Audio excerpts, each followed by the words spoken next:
Hello, adventurers. Welcome to Sorry. Roll for Sorry. Adventure. Even when there's two people, they distract me. Welcome to Roll for Adventure, where the adventure begins. Today, we're going to do a special one-shot given to us by our friends over at Draw20. Yay! The Corrupted Sanctuary, a Heartmore adventure. Or Heartsmore adventure, sorry. Is that the world?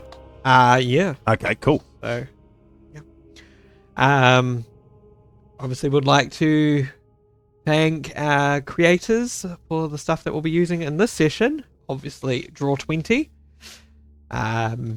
Pocket Bard for our background music. I believe that will probably be all for this session. Oh, okay, cool. Very short list. Wow, very special Yeah. sponsory thingy. Yeah. Cool. Yeah. Yeah, there's obviously no change of fate because it's not our normal characters. Speaking of which, change of fate ends in about 5 days, so everyone get your votes in now. Alright, with that, let's start today's adventure. Let's roll for adventure.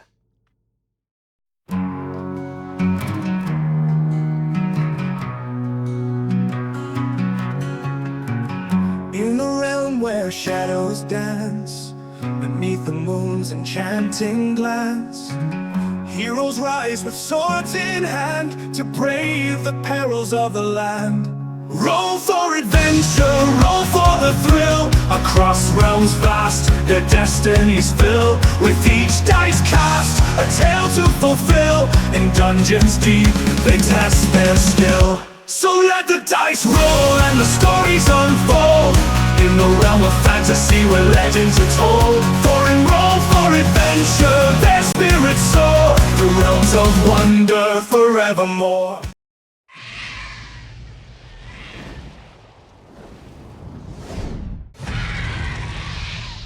Oh, yeah? Yeah, okay. No, bet wins. Okay. I don't actually know if that's ever been discussed or not. Just that I No, it wins. hasn't actually, I don't think. No. Sorry. We're doing a one-shot here, nothing. Sorry. Not normal Alright, campaign. okay. Right. This adventure takes place in Scorched Canyon, a wide valley between two mountain ranges, about 2 days' travel to the northeast of the city of Heartsmore. High cliff walls mark the boundaries on both sides of the canyon, with a wind-swept, barren basin between. There is no water here and little vegetation. The wind blows hot from the north in the summer and cold from the south in the winter, constantly pelting travelers with sand from the rolling dunes. The only breaks in the sand are the deep salt flats, the occasional collapsing ruin, which remain the only indication that the canyon might once have been a very different place. In its ancient history that has brought many treasure hunters to the area, lured by rumors of riches left behind by ancient civilizations. But whatever happened here has left it scorched in more ways than one. Sorry, I've written over this with highlighters so I don't say something I shouldn't. Oh, okay, cool.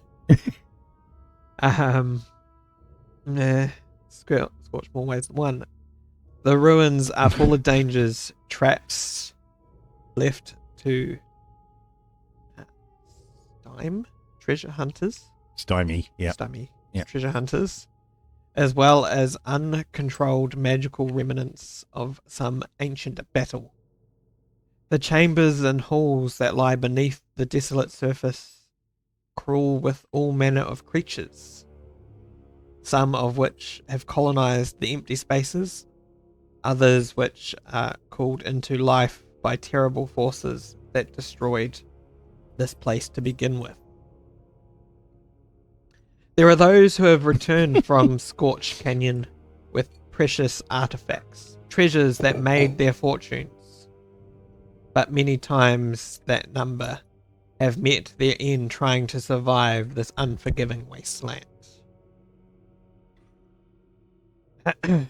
You have been tasked with receiving an artifact believed to belong to an ancient druid, a key figure in the Church of the Sacred Grove, Elias Hartmore.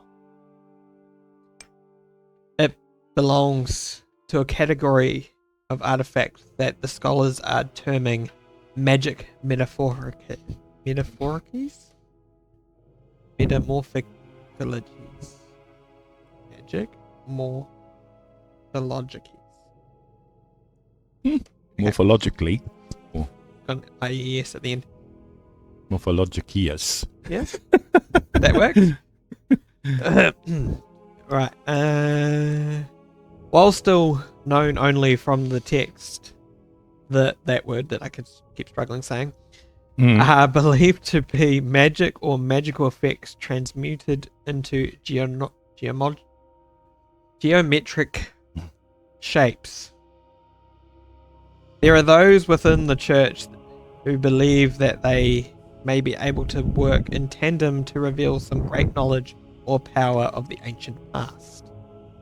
It seems certain that they were created by the same cataclysm that ended the life of Elias Hartmore. In their search for understanding, the church scholars have determined that the likely location of one of these word I keep struggling to say. Metaphorically. Morphologically. Shape-changing things.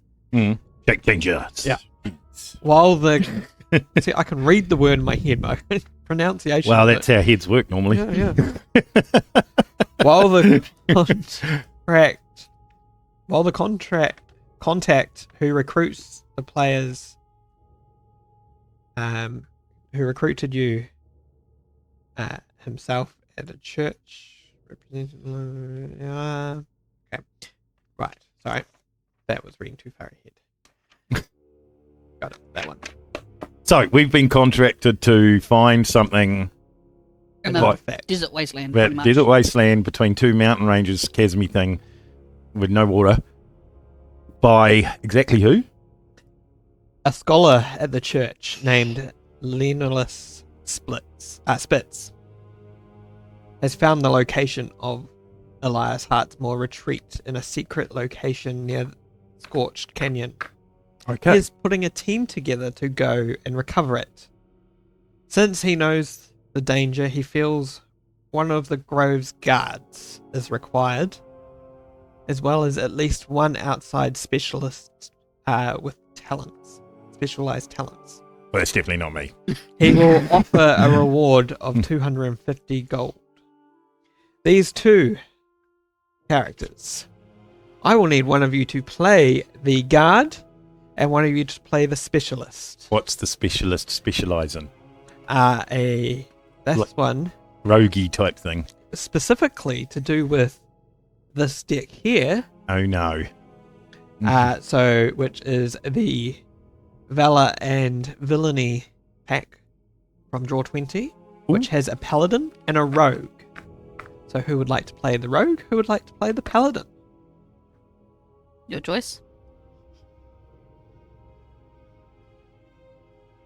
I'll get out my cards then for whatever one you choose. I to do. honestly don't. What would you prefer?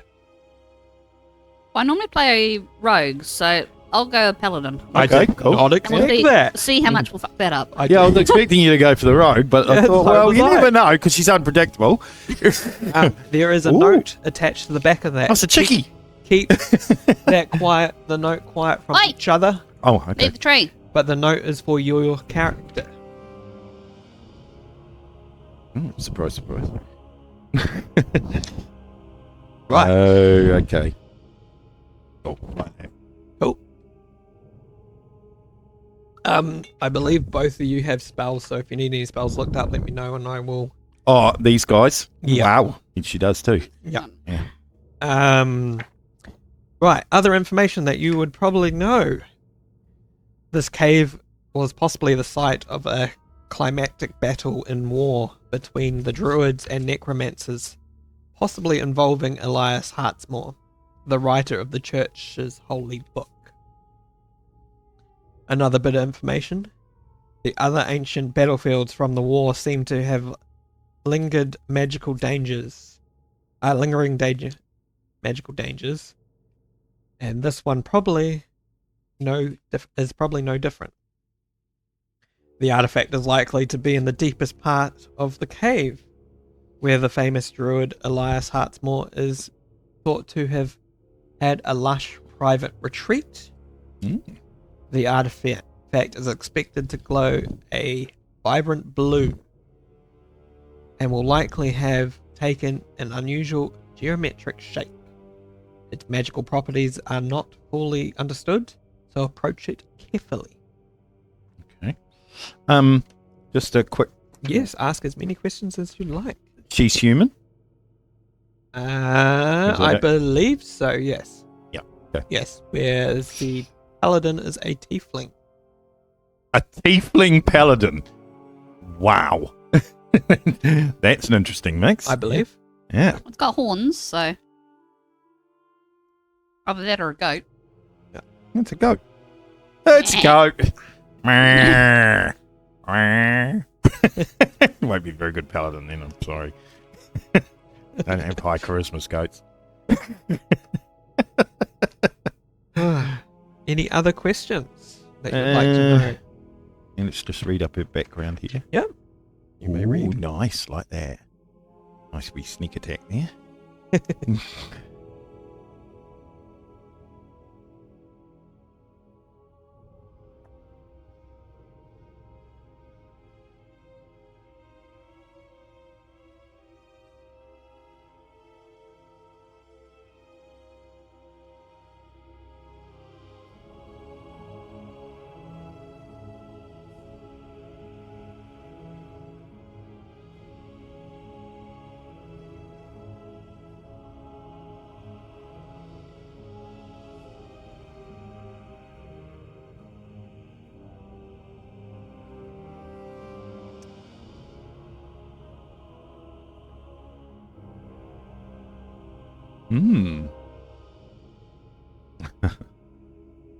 Right.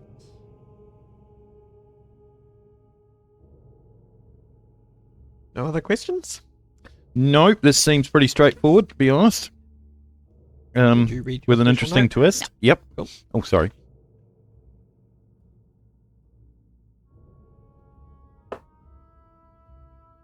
Oh, better get my dice out. You might Handy need your dice, yes. Yes. Okay. So how do Would you like? do we know each other or It doesn't say that. no? Do we Oh, our your, characters? your two Yeah. characters, yeah. Yeah. yeah, I'd say we would. I see Because the. they've been recruited, unless they just have a pool of. Okay. I see the advantages in halfling. I actually speak halfling, so Right then, would you like to give a brief description of your actual characters then? you want to start? You want me to start? You can start. Okay. Right, so my character is Mathros Camthalion. He is a high elven warrior. Looks quite strong and incredibly arrogant. He's although he's quite handsome, he's not particularly pleasant.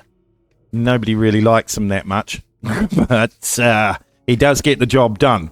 Unfortunately, he gets it done at any other cost, which does not make him any friends.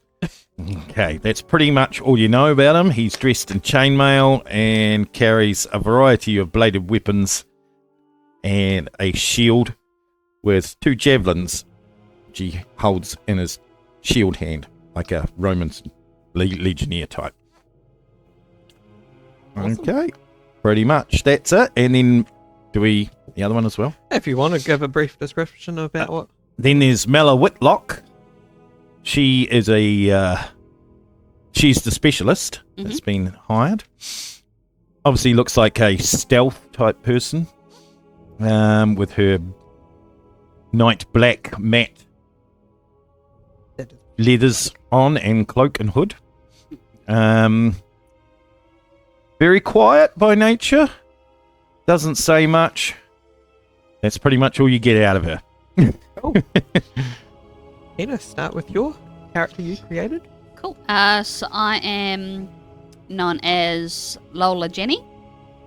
I'm a halfling fighter from a noble household. I love talking to people, and my flattery when I talk to people makes them feel absolutely wonderful and important about themselves. Oh, cool. I love her. Straight away.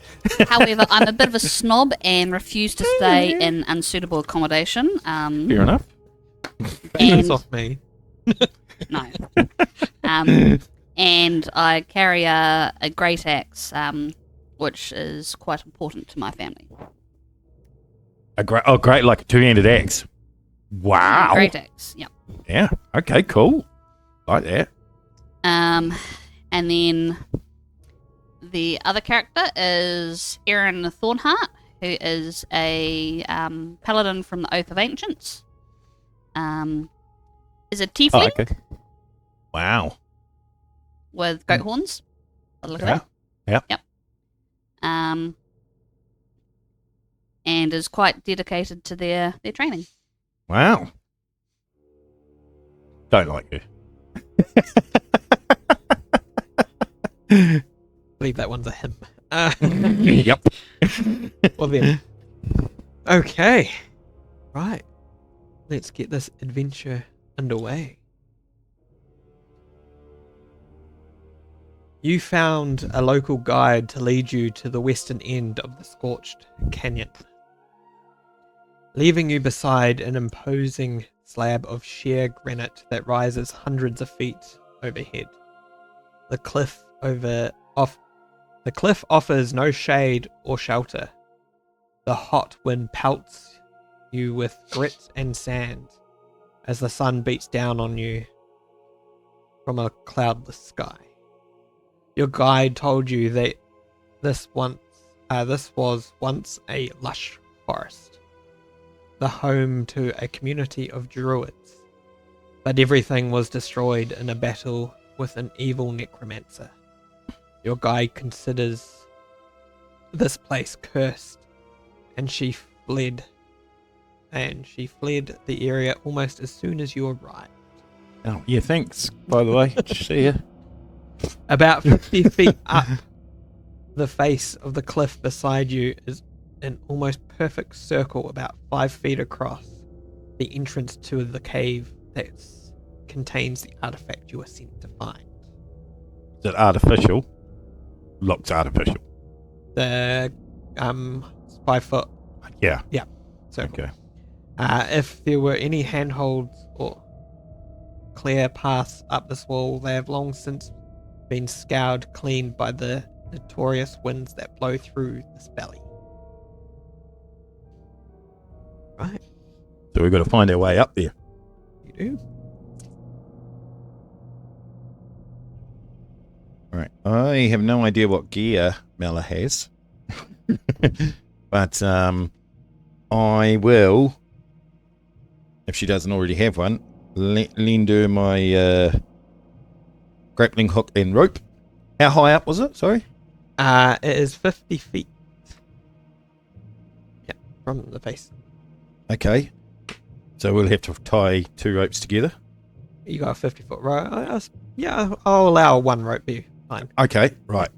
I'll get her to throw the grappling hook up there because she's got better dexterity than me. Yeah. And then I guess we'll climb up once it's hooked. Right. Would you like to make I believe to throw is I suppose athletics check, really, wouldn't it be? Oh, I'll throw it then. It's athletics. Yeah. Yep. Okay. 3. No, that's 9. You throw it, you have enough strength that it does go up there. But it just doesn't catch on anything. Okay. The grappling hook comes falling back down. Okay. Did it get high enough?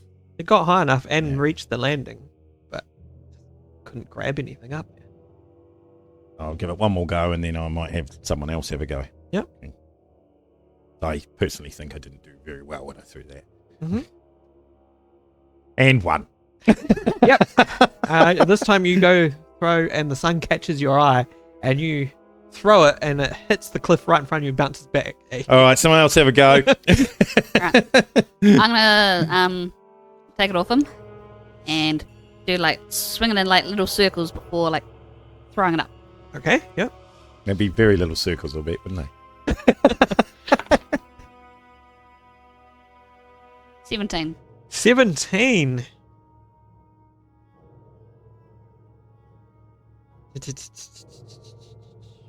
Okay. This time you throw it up, and just by pure chance, you manage to get it right into a little crack that's up there, and it's just clink. And you feel it. Give it a tug, and it's solid. Okay, Good. right. We're good to go. Good. Yeah. That was pretty average, but we'll accept it. Who would like to climb first? I guess is probably the lightest of our party. I'll climb Yeah. up Fair first enough. just to make sure that it's solid enough. Yeah, well, I'm a good 100 kg, so what's that, about 225, I think. You do have Yeah. 2 other characters as well. Sorry? You do have 2 other characters that you could set up first as well. Actually, my athletics is probably the best. Athletics is climbing, isn't it? Yes. Yeah, so I got +6. She's got +2. Okay. Yeah, he's no good at nothing. Okay then. Well, you go first because you're the I'll lightest, climb. and I can probably catch you if necessary. Roll in athletics to climb. 21. Right. You see, was Walked up the 14, rope. so you're fine. Did a Batman. With that guide of the rope, you do make it up very easily.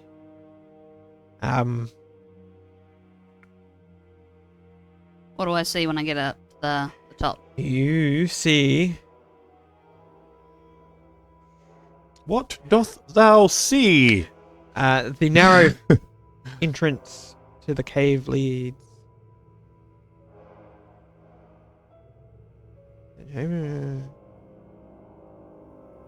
This narrow entrance leads to a door, a metal door with a very sturdy looking handle. Does the door... Can I test the door and see if it pulls in or pushes?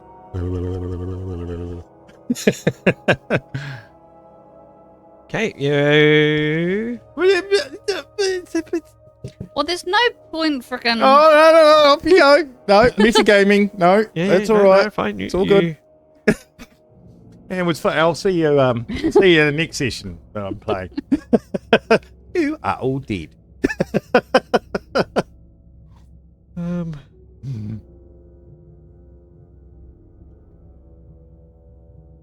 You want to come team, Josh? Yes, thank you. Damn. Thank you. Mm. Tim Tam. Hang on, Critical role hang on. feeling our stuff. Nom nom nom nom nom nom nom nom. We are much better than. Yummy, yummy.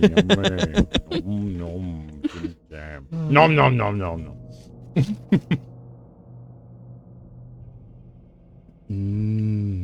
So Okay, I good. misread that. Sorry. Sorry, I misread that one. Sorry. Before you move. The narrow entrance to the cave leads to a slightly wider space beyond. The chamber is shaped like the inside of an egg. 15 feet at its widest from left to right. 8 feet tall, about 8 feet across. The walls are smooth and covered in a layer of dry grit that makes everything feel rough. Being inside offers no respite from the wind. In fact, it seems to pick up speed as it swirls around the chamber, scouring everything with grit. You can feel as soon as you enter the chamber as if the wind is sucking the moisture right out of you. Ahead of you is a small circular door made of brownish bronzed metal set into the far wall of the chamber. There is a wheel made of the same metal that looks like it can be spun, and what looks like something written above it. Bulkhead. There is also a corpse here. It looks like it has been here for a very long time based on the desiccated body and how brittle and threadbare the robes have become. Now, does that change how you want to react? You have just reached up and that's what you've found.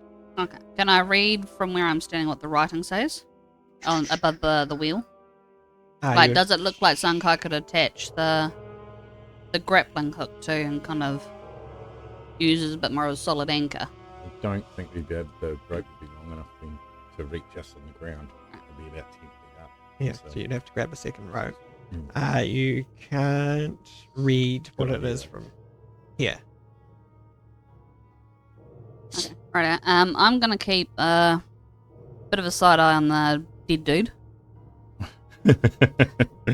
And then I'm gonna call up to the others. What's taking you so long? Hurry up!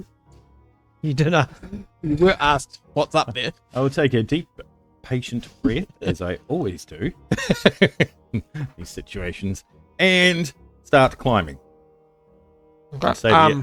No check needed because the rope is there now and we've got someone up the top to brace it. Oh, climb up. Everyone come up? Yep. Okay. You all see that you are standing at the entrance now. All together, all four of you. Right. Aaron is gonna see the dead person. Yep. And do they recognize it or have any knowledge of who this person might be? Being it looks like they have grown up in the area-ish. Roll an investigation. Oh, no, I'm using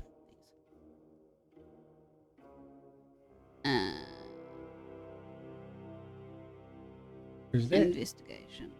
Oh, I see. Cool. 5. Yeah, Yeah, so these are the Where are my cards? Draw20. Oh, would you like some? Yeah, we'll use some Oh, for Mala. Yeah. I'll give you my ones then. Yeah, I think we're getting sponsorship. Yeah. Thank So you. I'll just need a shuffle. Yep, cool. Shuffling. No croupier, but So on a 1 or a 20, you Reshuffle. reshuffle. Oh, is it? Okay. Unless you want to play it Remind me differently. that. Okay. So I'll use the cards What for Mala and I'll use the dice for Mathros. Cool. Okay. What did you get? 5. This far away you can't see. Can't see enough information. You'd have to head towards the centre of the room. Where the body is. I suggest we send our specialist ahead to check out the body in the door. Okay. What do you think? You think that's a good idea? You agree with that? Yeah, I think so. Right, I shall Give me send 1 Mala ahead to check out first the body and see if there's any traps around the door, and then check out the door. As Mala takes the first step towards, I would like everyone to please roll initiative. Here we go. Oh, that's a good roll for me.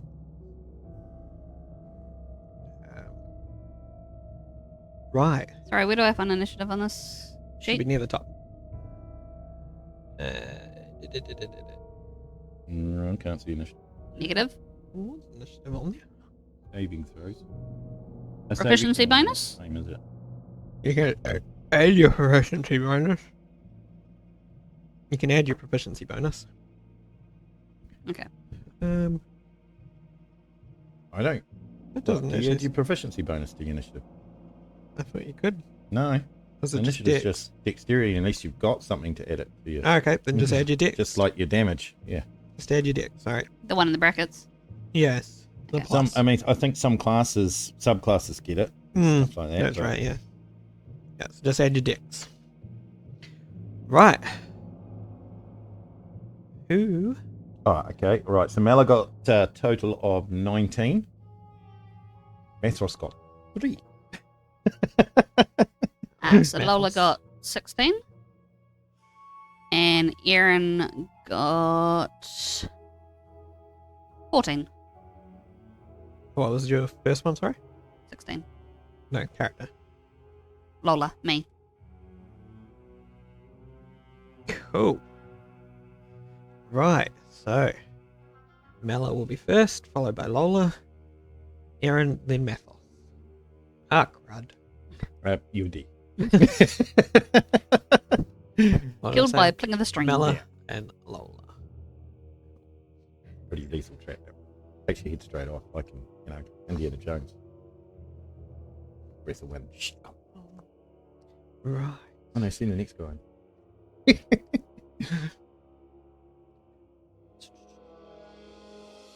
Just so you guys can keep track as well. And make it more interesting. Oh, here we go.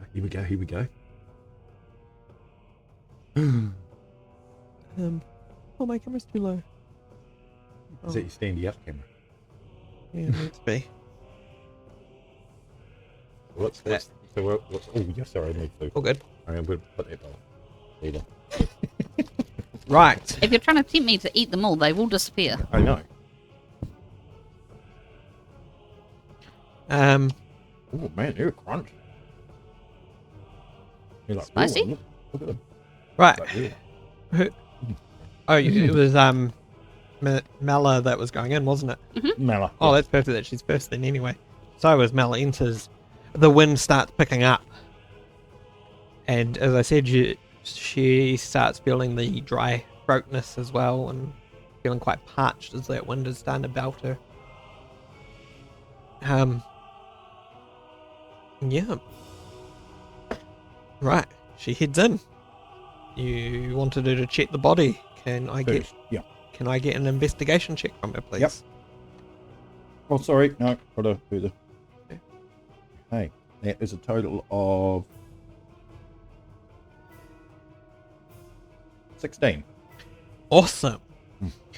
The robes mark this body as having been a member of the Priory of Vitrulis. Vitrulis? Yeah. Vitrulis. The person has a note brittle and aged in his pocket. It falls apart. You can read a few details. It says, code consists of 10 numbers with no repeats. Blue, then the digit is correct. Green, me. Hang on. Blue. You can't Yep, write this, yep. Nikita. You're not there. Green. Green, me. Both digit and position are correct. Hang on. The digit correct. Digit. Yep. And that's digit position. Yep. And there are 2 numbers visible at the bottom of the page. Research suggests the code 7 Yep. 2.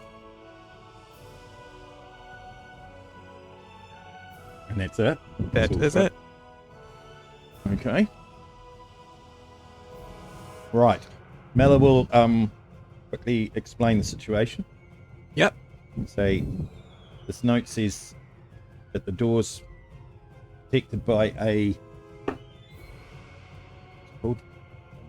Tumbler system. Yeah. Sorry, change the numbers. Yep. Blue, the digit is correct. Green, digit and position are correct. And then research suggests 2 numbers, 7 and 2. So they're most likely the first numbers.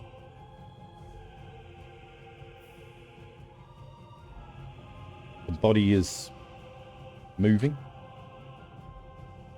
As I remove the note, did the body move at all? It starts to crumble as the body just starts to break apart. Yeah, powders. Yeah. Dissolves. Yeah. Okay. I'll turn around and say, I think this body is pretty safe as it's crumbling. I will say that is your first turn. Cool. Lola?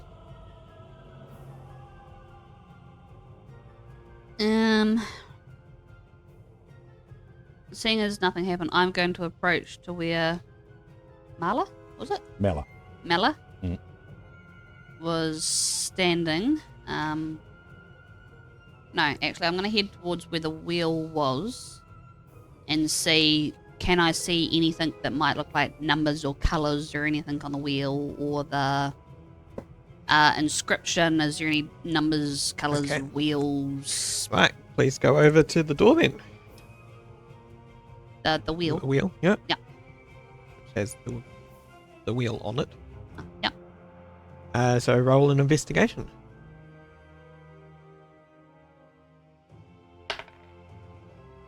I think it's a door. You're in halfling, don't you get to re-roll that? That's Yes. attack. I'm not sure about the I halflings. think it's just attacks. Let me double check. Oh no, they get a feat, don't they? That's the species only, I think. Yeah. Yeah. Where was it? Let's see it earlier on. No. It's a D20 test, isn't it? Yeah. Okay. So I can re-roll it then. Mm-hmm. 7. Okay.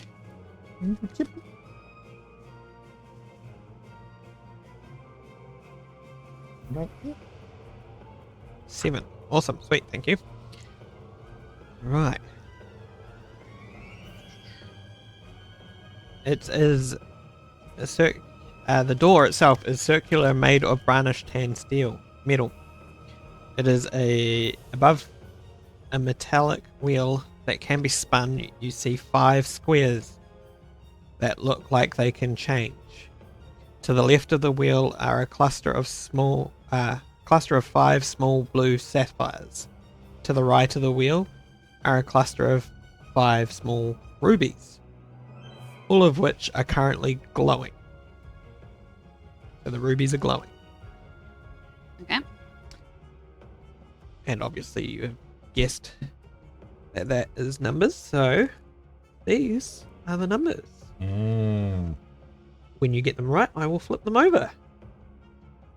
And they are... The colour on the card is irrelevant? They should all be the same. They're all one pack. No, but I mean, like, are they supposed to represent the red rubies or the... They're representing the numbers. Right. The red rubies are glowing. Yeah. So I'm gonna turn around and kind of say, I found the numbers and rubies. Right. Okay. And Aaron? then... Aaron's go. Yeah, Aaron's go.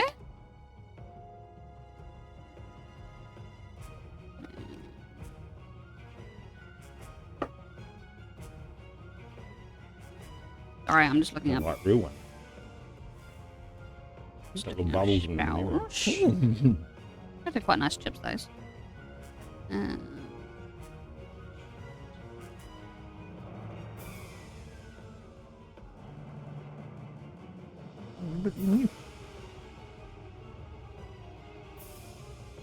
You become my friend when I've got food, don't you? Funny that. Okay. Can I pet you? The writing. Okay. Sorry, didn't say anything. The writing? Mm. What writing? You said there was writing on the wall. A small circular door in the far side. There's a wheel made of same metal that looks like it can be spun.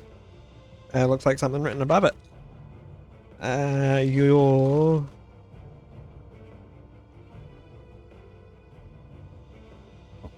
You're good.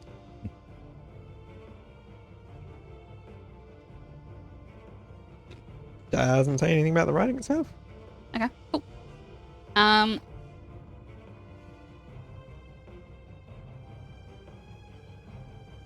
So Aaron is going to... Sorry, can you tell me what Divine Smite is? Spell-wise?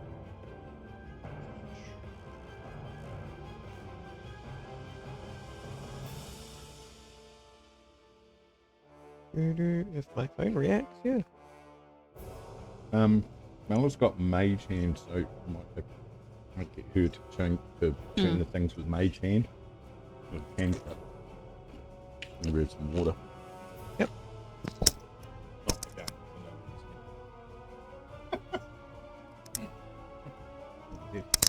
Mm-hmm.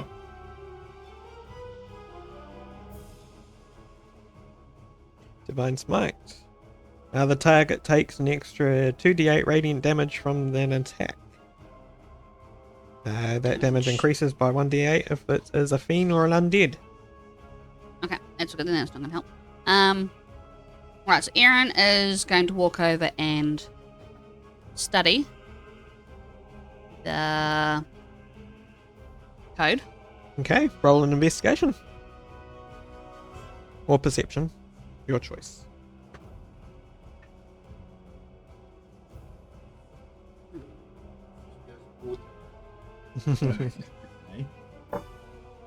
Well, Wow. You get the same information about the sapphires blue. 5 blue sapphires to the right. Left of the wheel. To the right. Glowing red sapphires. But you also get... Looks like the wheel can be turned to change the symbols that appear in those 5 squares. It looks like you might need to enter a code to open the door. The door does not budge for any strength or magical attempts to open it. can I tell with that check whether you can magically turn the dials, put the numbers in? You cannot physically turn the dials and insert or hit numbers. So to make this go faster, we'll need a 5-digit code. Hmm. Yeah. No, I guess that I was hoping that she could do it with Mage Hand, move them with Mage Hand, so she could be out of range and not get hit by traps. No, so having tried that obviously doesn't work.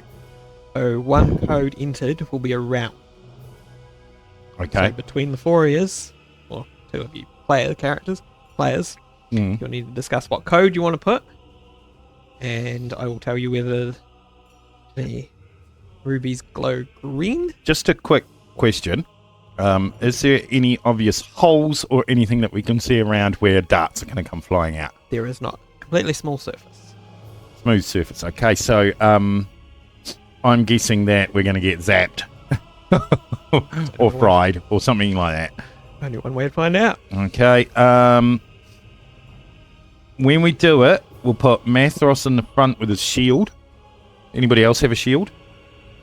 Does Aaron have a shield? No. No shield. No, he's just got plate armor. Yeah. But he Okay. can cast Shield of Faith, which will give an extra 2 bonus to the AC of whoever's changing the dial.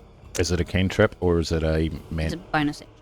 No, but is it a cantrip spell or is it a A level 1 spell. No, I don't want to waste it. Okay. Okay. Do you want to use that for when we have a tough fight? What else I forgot? Okay, well, we'll put Mathros in the front with a shield close to it, so if anybody... Oh, I don't know if that's going to work. Is he going to enter the code then? Just him? Hmm. I'm just thinking who's got the best saving throw. Probably her. can't see her saving throws here, though. Saving throws +5 dexterity, so yeah, probably be her. Yeah, it'll be her. Right, so we'll get her to do it. Oh. She is the specialist. Code. I think that might be a spelling error, mistake in the text, but code consists of numbers 1 to 9. Sorry, not 1 to 10. Okay. No repeats. Blue, then the digit is correct. Green, it's correct, and it's in the right place. Yeah. Okay, in the order of 5. Yeah. Okay, right. We'll start with the 2 we're given. 7. Right, first guess, 7, yeah. Yep. Does it go green or blue? Or does it go zap? Yeah, you've got to enter the 5-digit code first. All of it? Yeah. Oh. Okay, 7, 2. 7, 2. Third one can't be repeated, so we'll go with 1. 1. And then we'll go... 9. Okay, 9. No, I think we should do this systematically. So, 7, 2, 1, 3, 4. 3, 4. Yeah. You enter this code. You get...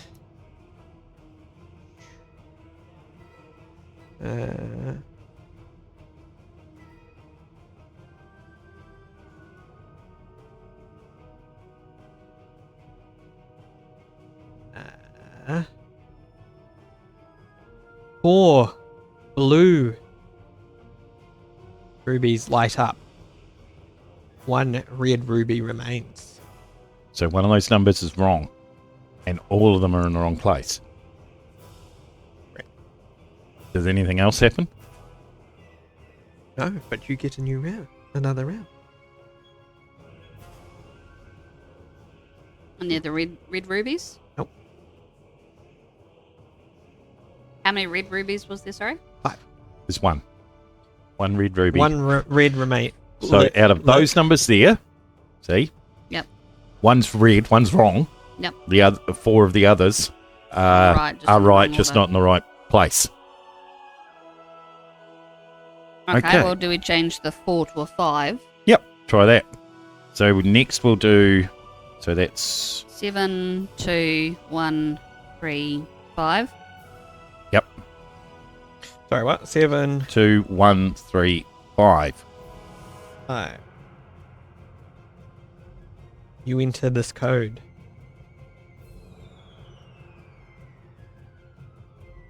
And you get 4 blue sapphires glowing. Mhm.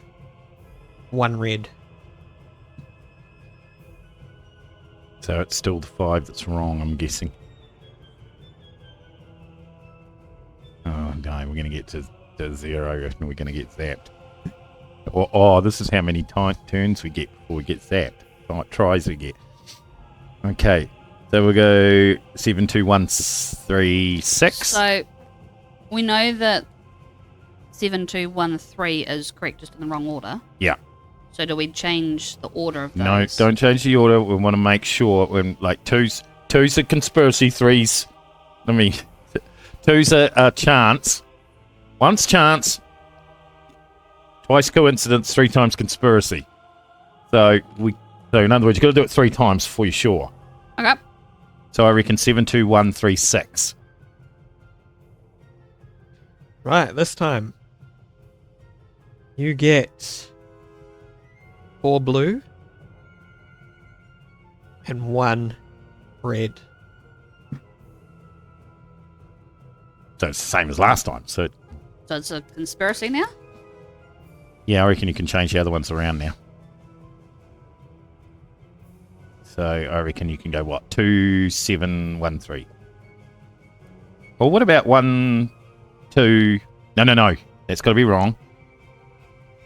They've all got to be moved. So you've got to go, let's move them along 1. What did the note say, sorry? Research suggests 7 and 2.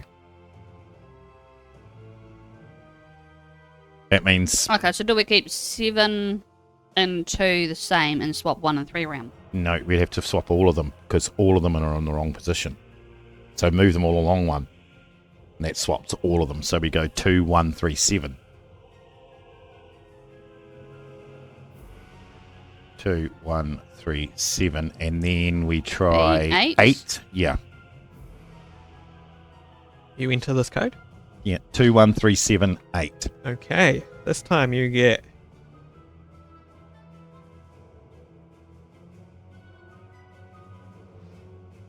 What's your intelligence?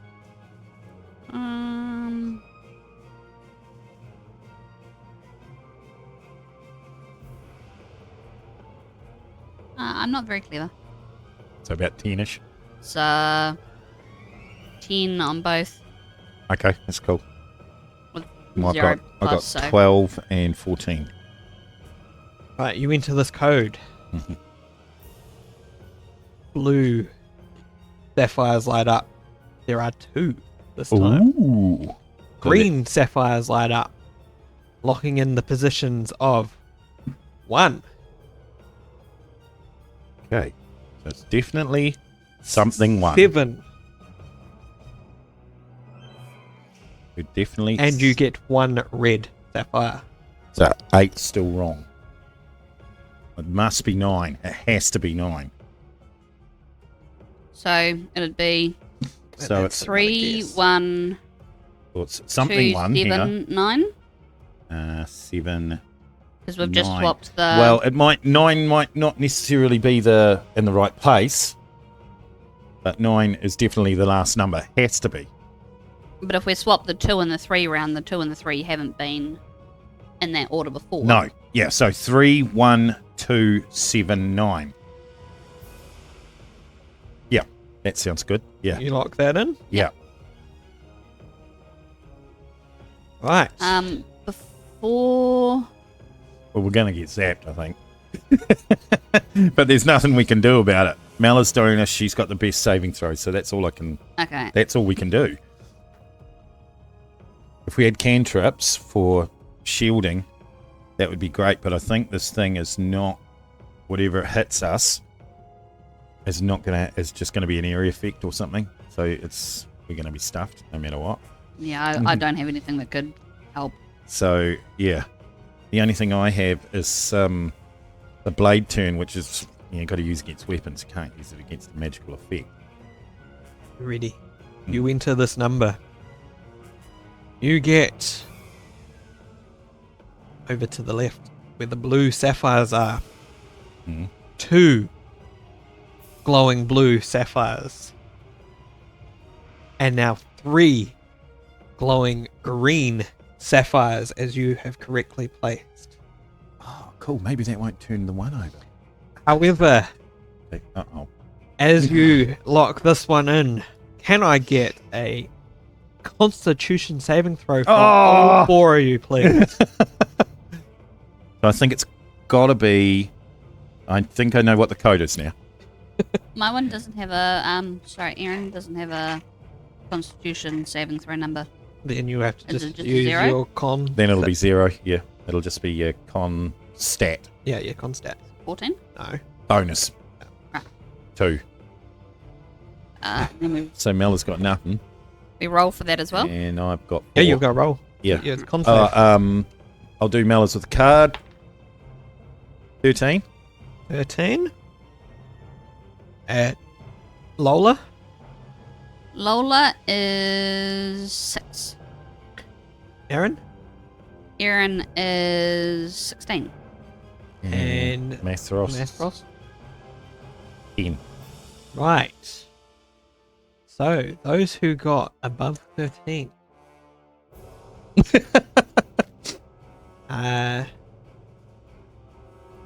On a failure, you take... Oh. Okay. You take... Above 13 is no damage. Below 13, you take 3 necrotic damage. Did anyone roll below an 8? No. No. No, Okay. I got 10. She got 13. Cool. Right.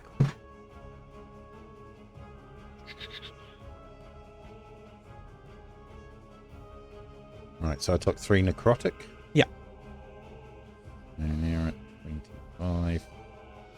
And she's at 17. Ooh. Right, I'm pretty sure I know what the code is now.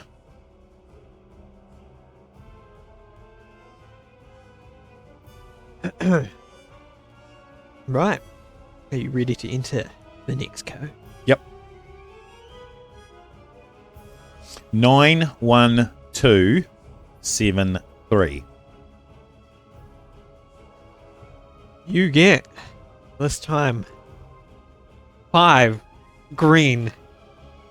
Ching. Well, we got that in five goes. 6 goes, sorry. That's pretty good. That is good.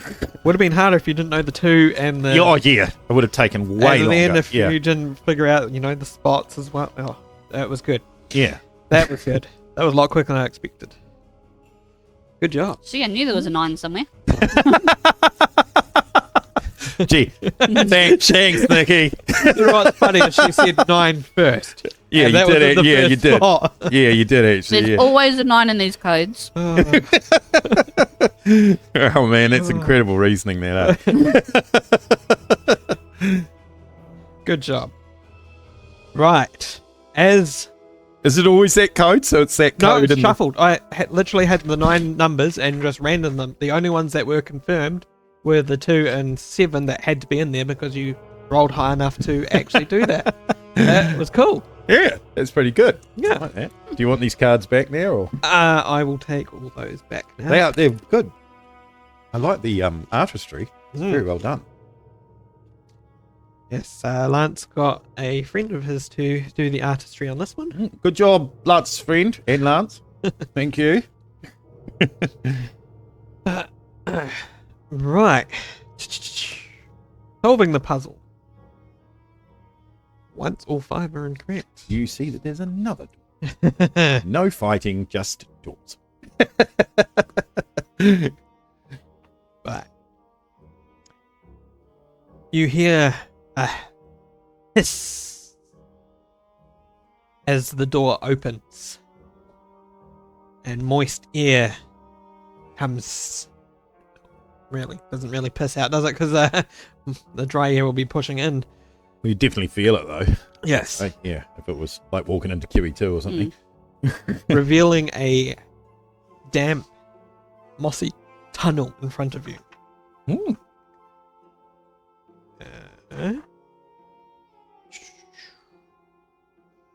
I'll definitely grab some of that moss. My complexion. Barely large enough for any of you to... the mossy tunnel beyond, barely large enough for any of you to shimmy through. But before you can do anything, the wind begins to blow harder and starts trying to suck you in towards this tunnel. Shut the door. Can I get a DC... Not telling you that one, sorry. A con save from you. Oh, for God's sake! I can tell you if you want. No, it's all right. It's probably going to be pretty bad. Right. To save yourself from being pulled into this tunnel. Oh, that's not good. Right. And oh dear. Mala? Mela got 3. I got a natural 1, Okay. and which makes a total of 5. Peter? Erin got 17 and I got 13. Right.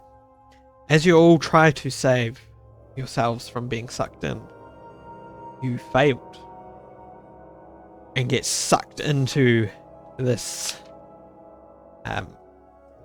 doorway that is pulling you in with the wind. What was the order? I know you guys were standing in a line, but who was standing? Well, Mela was first, Mala was first. and then it's probably me, I think, and then you 2 guys, or do Yeah. you want to go the other way around? No, don't bother me. Yeah, probably because you'd go with your specialist first, then your Defense, yeah. Yeah. defense, yeah. Erin or Lola at the back. Erin will be at the back. As you're being sucked in, you're the last one to be sucked in. You turn to try and get away. You actually notice where you were standing And the entire room, in fact, there is a gaping big hole now in the floor that would have sucked you down. But instead, you went through the doorway. Oh, so that was pretty good that we failed. You come flying out of a chute to splash down in a wide pool of water.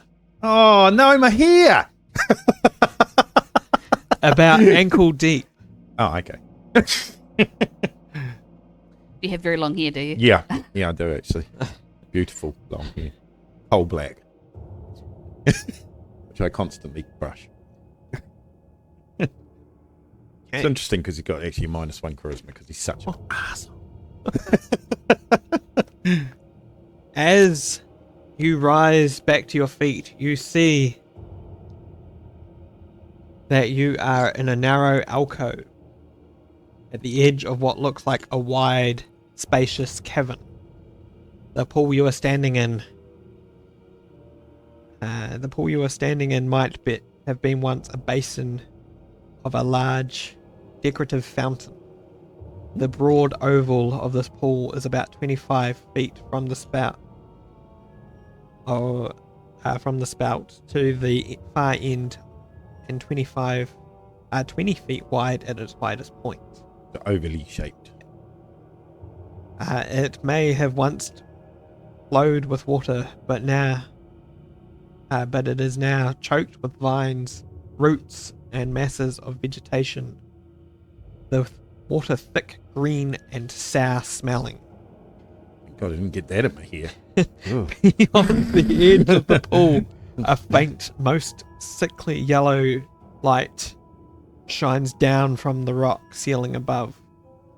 Your view of the light source is blocked by tall trees of a dense jungle, not far from where you are standing. Are we in a cave still? You are now inside a cabin, in a moat in a cabin. Wow. Okay. You begin moving towards it, but you see that between the alcove and the edge of the jungle is a 25-foot wide chasm, choked by vines and roots that descend into the darkness below you. So we've got to get across this chasm to carry on. Mm-hmm. Is the can I do an investigation of the fountain? Does it look like there's any kind of hidden mechanisms or symbols or anything, or is a fountain just a fountain? Yeah, you can. Roll an investigation. 14. 14. So it looks like it was once just a magnificent inside fountain that has now just been taken over by all the vines and stuff living here now. Okay. Had we recovered our grappling hook and rope? I guess we probably didn't. I believe you left that outside. Yes. They're kind of stuffed now. Has anybody else got a grappling hook and rope? Negative. Would Mela have a rope? I'd say she'd have a rope. The grappling hook, maybe not. Okay. Right. How about I tie her rope to my javelin and try and throw for some tree or something over there. Oh yeah, across the void? Yeah. Yeah. And then we'll get you to shimmy across because you're the lightest. Yep. And tie it on. Yep. Right. I'll get a good wind up and get ready to throw a javelin with the rope across here. Yep. Can I, before we do that, can Aaron use Divine Sense? So, detecting for 10 minutes if there's any celestial fiends or undeads within 60 feet. Yep. You can do that. Waiting in ambush. Yeah. You detect none of the above. However, as you do this, there is movement in the center of the growth of the vines and stuff in the moat. It's not alive, is it? As you think that, What snaps? a figure rises up from the water. From behind us? No, in front of you, right next to where the vines are. Well, I suppose behind you now because you are looking over the chasm. So yes, behind. And you turn to see this creature is humanoid from the torso up, with the lower half disappearing into a large bulbous plant shape. And the leaves and tendrils wiggle below the creature.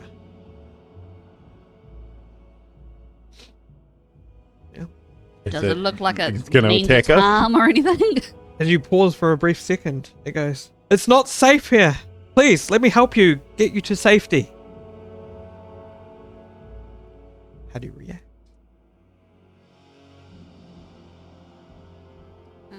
I think you better take this one. Oh no, Amela could. She's got good charisma. How about you? I'm the crap speaker.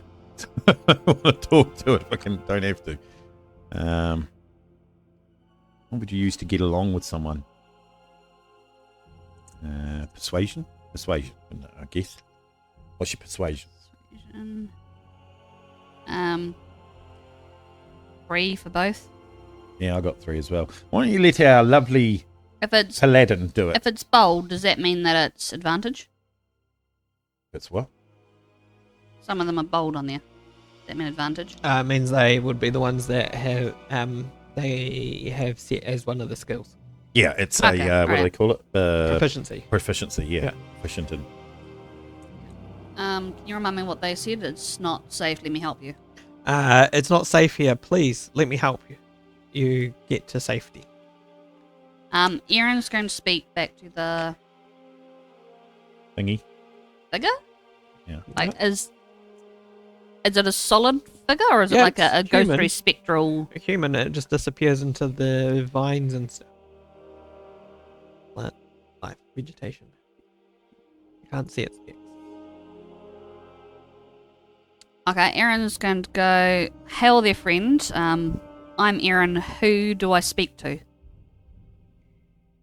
You are speaking to.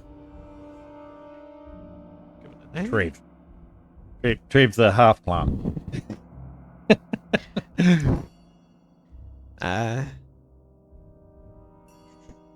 Bruce.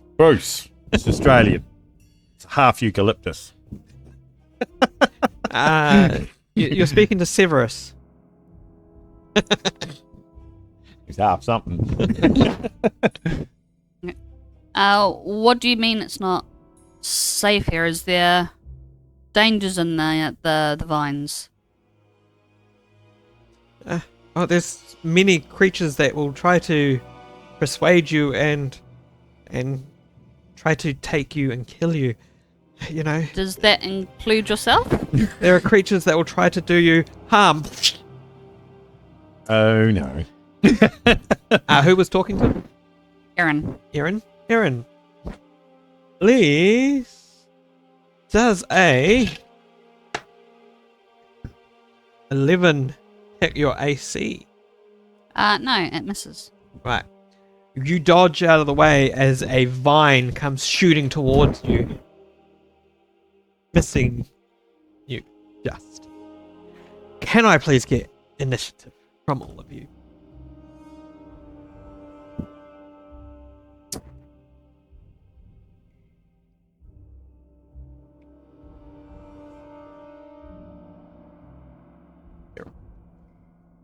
Finally! Decent roll. Right. Higher than 20? No. Okay. Higher than 15? 19. Hey, which was Mathros. Mathos. Higher than 10. I got 10 for Mela. Mela. Higher than 5. Aaron got a 6, and I got a 3. So Aaron, what is your dexterity modifier? +1. Rolls, please. 7. And then obviously Lola's last. Mathos, how do you take I'm up? going to cast my cantrip. Cool. Yep. Blade Ward. I think that's all I can do. Okay. And I just draw my sword and shield. Be ready. Okay. So Next turn I'll attack. Next turn Yeah. you attack. Mala? Mala's going to try to sneak away to the side with a short sword out. Yep. Go for a sneak attack. Nice. Hmm. Make a sneak attack.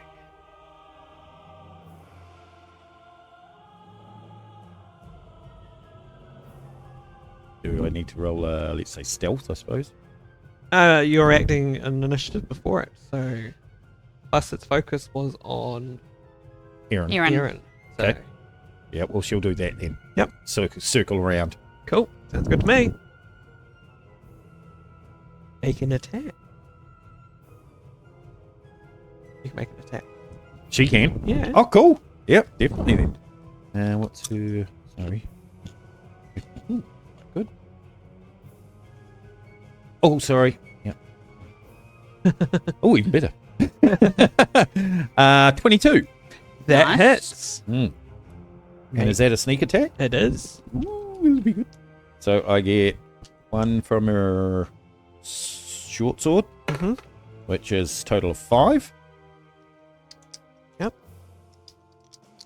And sneak attack is an extra 6. Nice. Screams out in pain as you damage it. Like that. And you Severus, severed you sword. severely. As you hit it, it screams, please stop hurting me, please, I'm trying to help you. And it turns and makes an attack against you then. Who, Mala? Yep. Yeah, Mo. 2. Is it a male or a female? Ish. Yeah, Or hard to say. Androgynous. Yeah, hard to say. Yeah. First vine comes out, snaking Uh-oh. towards you for a 18 to hit. Yep. Oh, this is not good.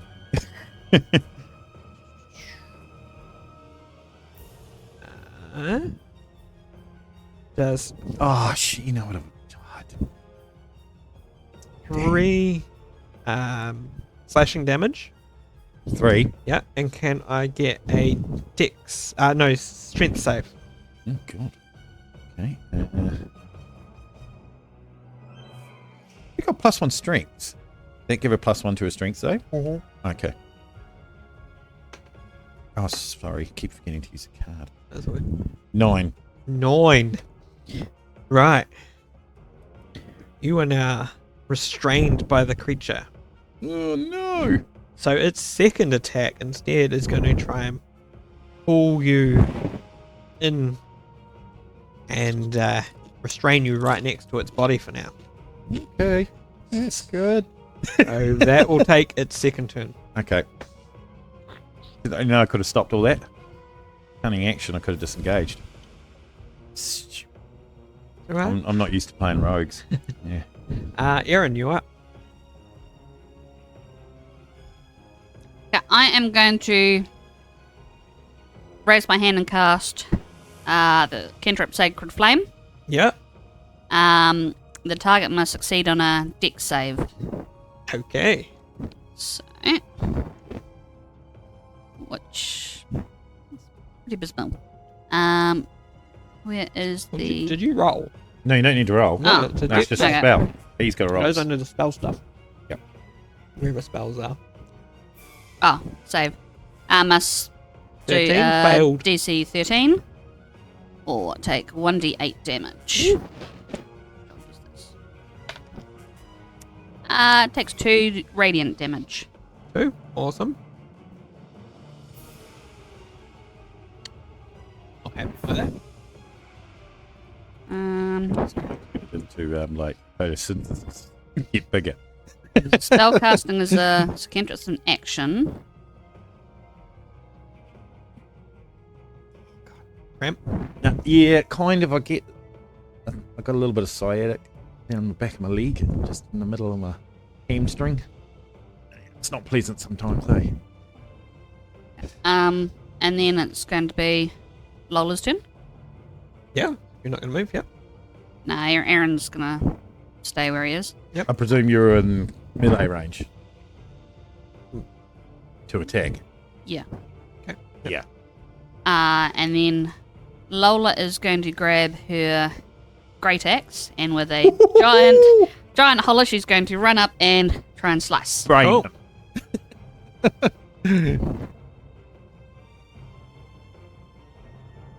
18 to hit.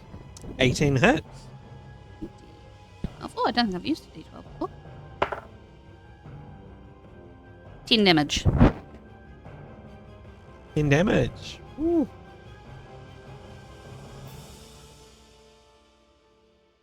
Cool.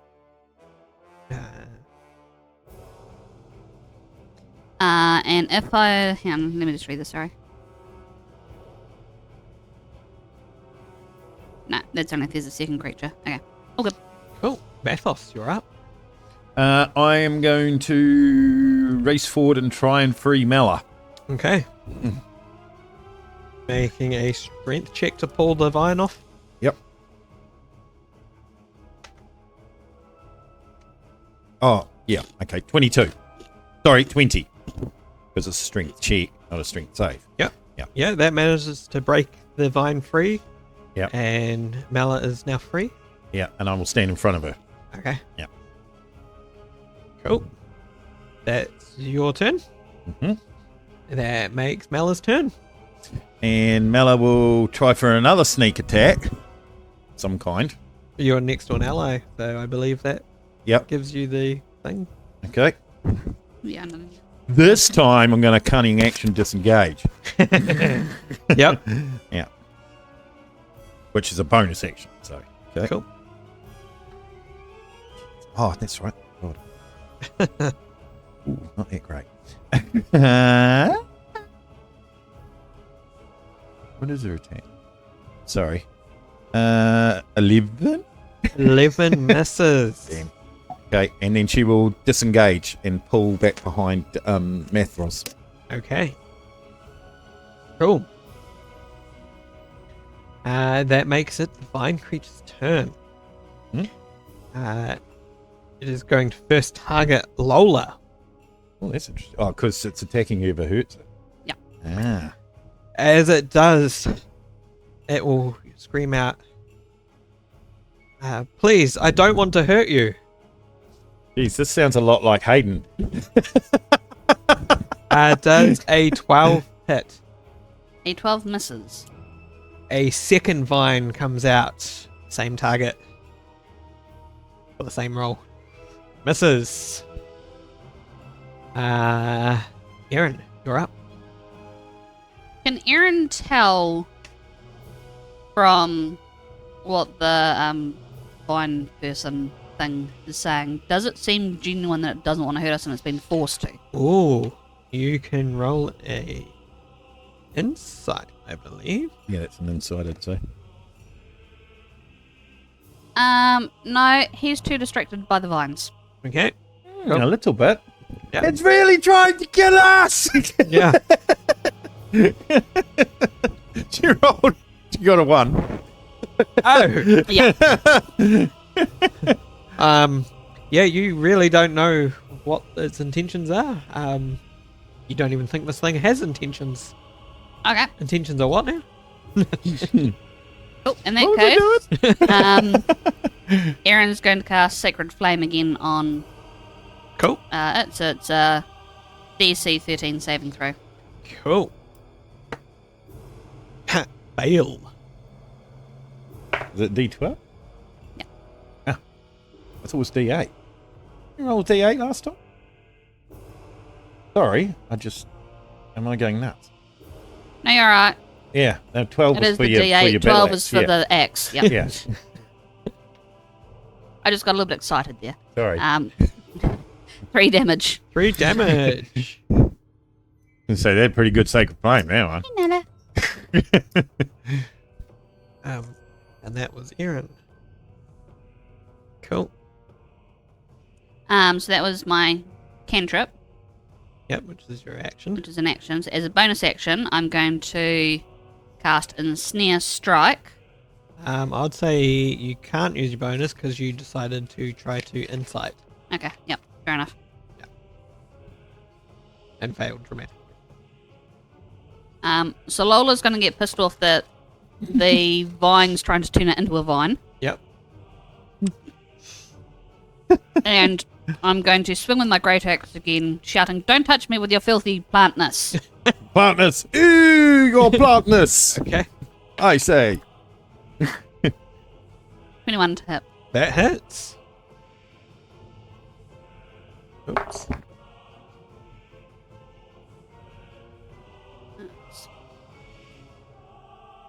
Nine damage. 9 damage. Awesome. That was Lola. Cool. Any movement? Stand there. I was going to... Yeah. No, I'm going to stay. Okay. Mathos. Okay, I will attack him, I suppose. Cool. We've got to actually hit first.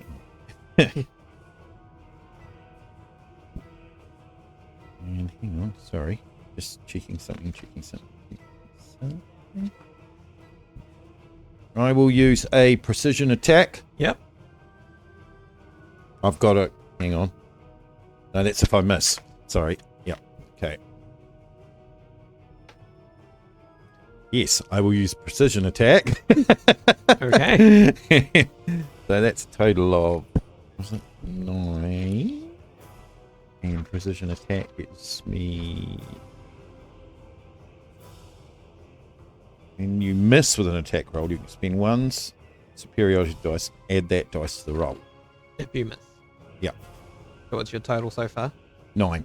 Yeah, you missed. Yeah. 1. 10. That is a miss.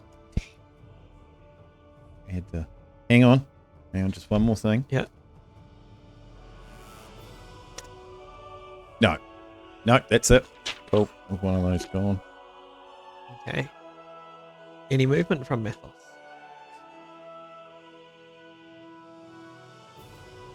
No, I'm staying where I am because that gives. No, I will move around to where. Lola? Lola's. Okay. Yeah. Cool. You move around to Lola. Yep. That means Mela is up. Okay. Mela will go for a sneak attack and the same as always. Yeah. And a cunning action again. She'll have to move closer to an ally for that though. Yeah. But you've got plenty of room, so Yep. move up next to an ally. Unless there's a problem with that. I mean, Yep. Should be fine.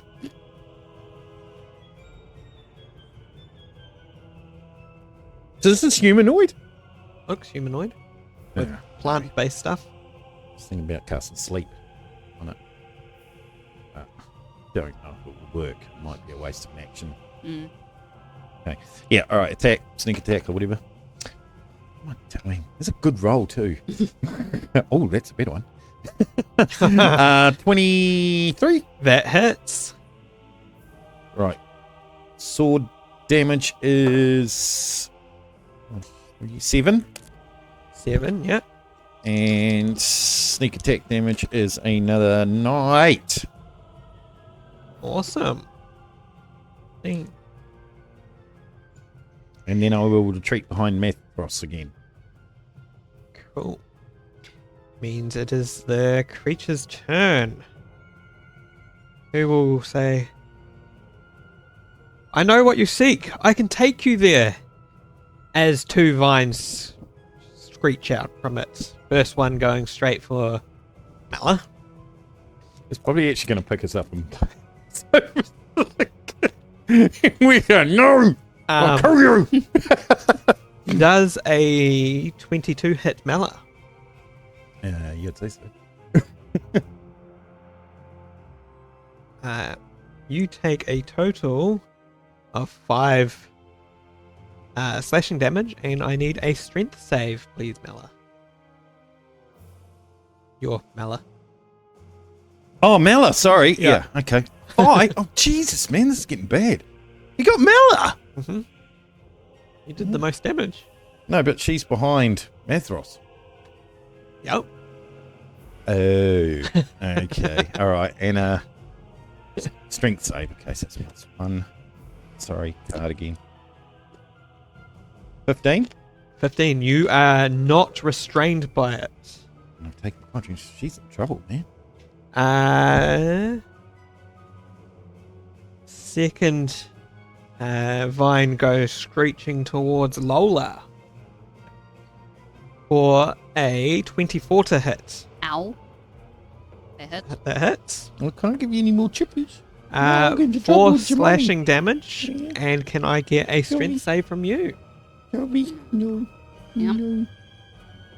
Toby, you want a pet? Can I pet you? But you won't let me. Oh, yeah. Oh, Strength good saving girl. Hey? 10. 10. You are restrained and pulled closer to the creature. So that's Lola. Cool. Next one, Aaron.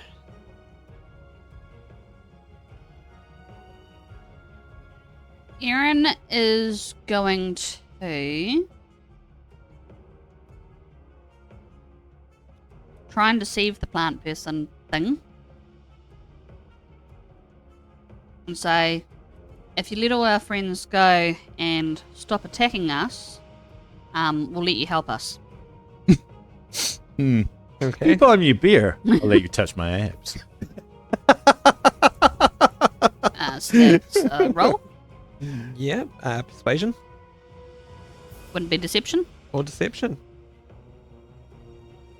24. Woo! That's pretty good persuasion.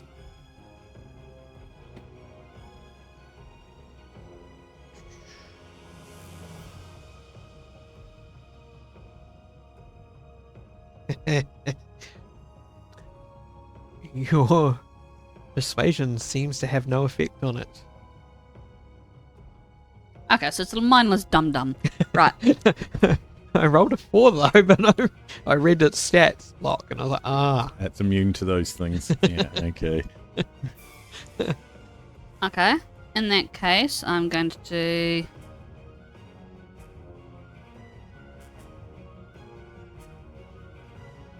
How close is everyone, sorry? You're all pretty much within 5 feet of each other type thing. So you're all Okay. standing next to each other apart from Mala, who's behind Mathos, I think it was. Methros, yeah. Yeah. Okay, I'm just going to cast Sacred Flame again. No, that spell, don't you? Is that a cantrip? Cantrip. Okay, cool. So don't you just DC attack 'em? 15. I mean, I could, but it doesn't sound as exciting. Oh, okay. Okay. I just thought you might do more damage, that's all. DC what? DC 13. It succeeded. Was that half the damage? Or... Succeeded. It's a 14. I don't think it does anything if it succeeds. Let me have a look. Those kind of spells, if they have saving throws, normally halves. Normally. I like the picture of it. Is oh, Aaron's obviously a girl, isn't it? Aaron. No, it's a boy. I think Is it's it a a boy? boy. Yeah. Oh, that's interesting. I think it'd be Aaron. Yeah. That's him at 20th. Doesn't say if 20th it level. takes Yeah. half on a It's pretty cool. save, so No. Okay. just has succeed. Okay. Oh, so the number is what level they're at on Pretty that much. picture. Yeah. That's the way I'm interpreting it. At least. I think it's pretty quite cool. Right. Does that complete Aaron's turn then? There's bonus to do the persuasion or Yep, deception. which should have worked. That's right. Should have. But it's a mindless creature. So Lola is going to try and break out of the grapple, was it? Yep. Contested strength, isn't it? Well, it's got a strength save on this one. Okay. Okay. Probably due to the line. Oh, you can. Oh no, you won't have to. I'm just going to say you can use a dex, can't you, to wriggle out of it rather than rip your way out? The way the vine is wrapped around, I'd say you'd have to try and break out of it. Okay. Because normally with grapples you can wriggle but out of them vines too. Yeah. Like I said, it's a strength saving throw. Sorry, quick side note. Yeah. Last night was watching. I think it wasn't Country Calendar. It was that food dude, you know, that goes around. Kiwi guy who goes around and checks out farms and their food and all that sort of stuff. And this guy at the apple orchard, and he grabbed an apple. And he went to taste it out of the tree, and he just tore it in half with his hands. What? Yeah, and the chef guy went, "How'd you do that?" And it was pretty big. It just went. Just tore this thing completely in half, mate. Pretty impressive, huh? Lola? Saving throw? Yeah, strength save. 23. You managed to break out. Shut up. I can't It's see great. it. Normally I can. Most people just got this. You managed to break free. So that is your movement. If you wish to use an attack, you may. I will. I'm going to be grumpy. That attacked me. I'm going to be like, hey, plant juice! And hit again with a great axe. Because that's not going to cover you in plant juice, is it? Yep. 11 to hit. 11 misses. You missed the body. Oh, God, you didn't hit me. It wasn't a 1. Mathos, you're up. Right. I'm going to give it a big choppy chop. Yep. Oh, decent stuff. Yes. Go 23. 23 hits. Yay. And oh yeah. And that is 12. 12 damage. Yep. Nice. Like that. And you're at disadvantage I'm at for your next disadvantage. attack. Okay, cool. Any movement? No, I'll just stay where I am, I guess. Mala. Still in the water, like water at all. Yeah, it's still in the water. It hasn't not moved really- at all. It's not really water, is it? It's more yes. Swampy water, but Sort of slimy pond Yeah. scum. it has not moved at all from where it stands. Is it actually looking weakish at all? Oh yeah, you've damaged it quite a bit actually. Okay. Mel is going to do another sneak attack, but she's not going to bother cunning action this time. There's no point. Oh, she can hide. Is one of hers bonus actions. Yep. Right. So I'll try that this time. Hide and because is there anything to hide behind? Yeah, there's plenty of vegetation and stuff Okay. to hide. Yeah, we'll try that one this time. Okay. Oh, sorry. Yes, the same roll. Really? 10. No, sorry. 9. It's going to be a miss. 9 is a miss. And then I will hide. Do Okay. I need to roll stealth for that? I believe you can use that as a bonus action, so Yep. you don't need to. So you're Oh, fine. okay, cool. Then I will hide. Yep. Right. Then it becomes the vine creature's turn.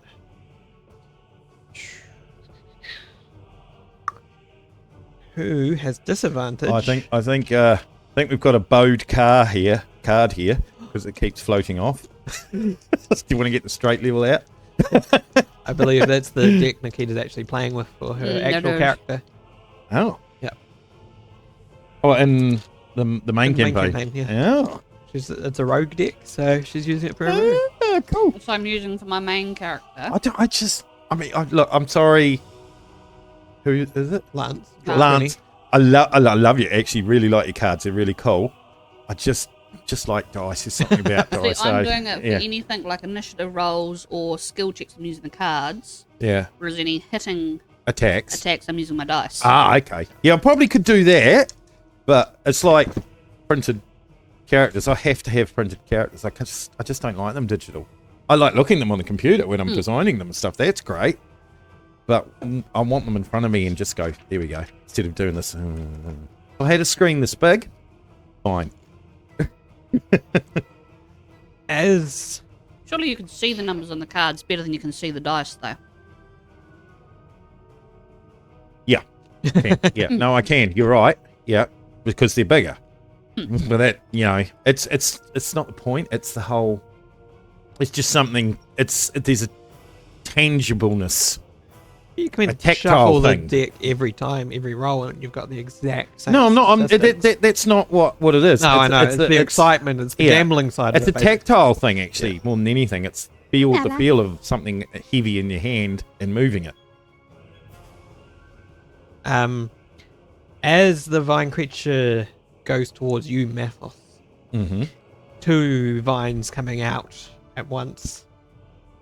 It says, "I'm trying to bring you somewhere safe. Please let me help you." And 2 vines attack, missing you both times. I rolled really low. Oh, okay. Aaron, you're up.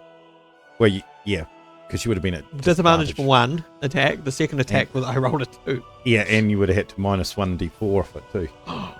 Because I got Blade Ward. So, yeah. But you were the only one to hit it to that round, so... Oh, I see. Okay, cool. I really don't want to kill this thing, but I'm playing my character. It's like, hey, my character's got no emotion. This thing's trying to hurt us. It's going to die. Aaron, you're up. So I've done insight. I've done deception. I'm going to try... You are an incredibly patient character. That's all I can say. Well, his little description is that, he's always stood up for others and has always tried to help people. So I imagine that, Trying to help. he's trying. I'm going to try to, I'm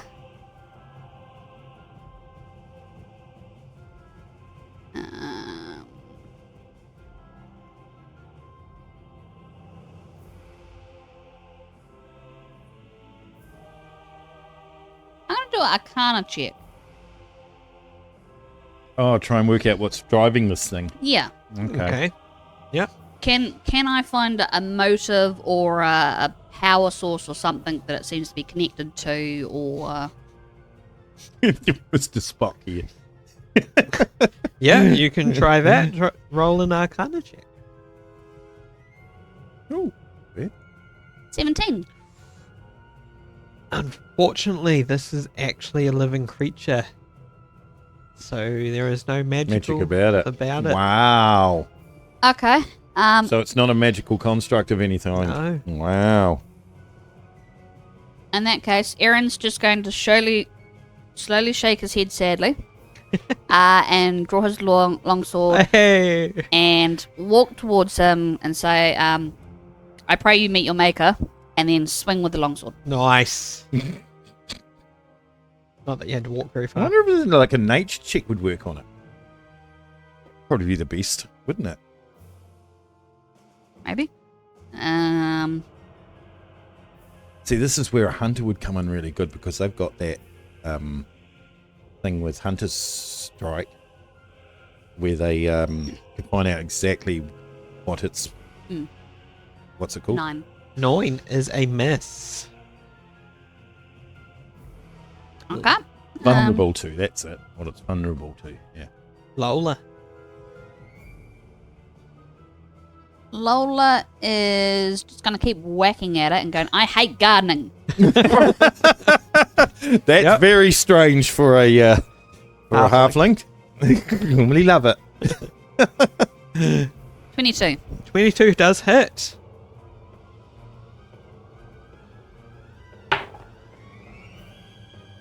Ten damage. 10 damage. Awesome. Is that complete Lola's turn? It does complete Lola's. Mathos, you're up. Yep, I'll just carry on.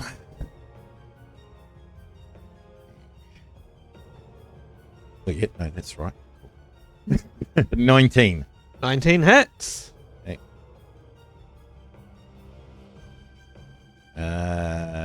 Sorry. It's 4. 8. 8 damage. Still up. Is that complete Mathos?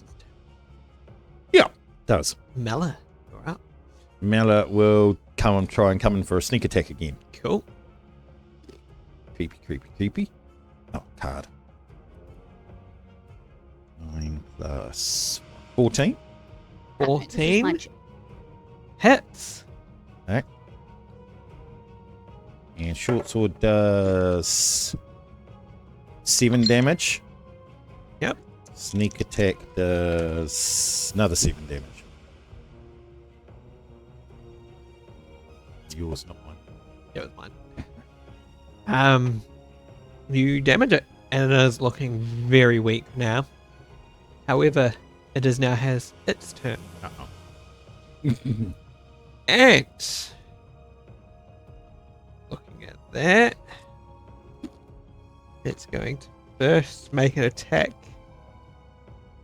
at Mela. One vine.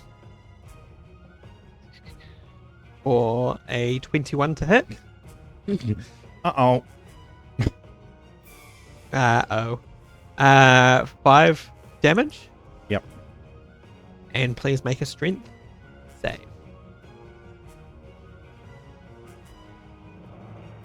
Nat 20! Yep.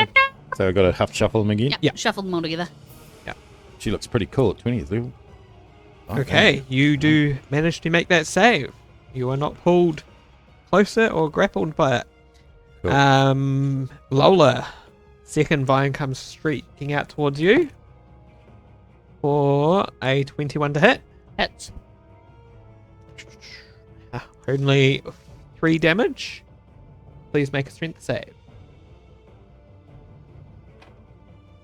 17. No. You also are not grappled by the vines. They can't snare you. Right, that ends its turn. You too. Aaron, you're up. Aaron is going to swing with his longsword. Cool. For a 15. That hits. Here we go. D10. Has he got a great sword? Longsword. 1 Oh, D10 plus 3. two-handed. Yeah, okay. Yeah, it's a D10. You just 13. How would you like to finish him? He's just going to go straight down like that. And kind of end and like his sword stabbing the ground on his knee, Twist. like a very holy looking position. Very nice. Very nice.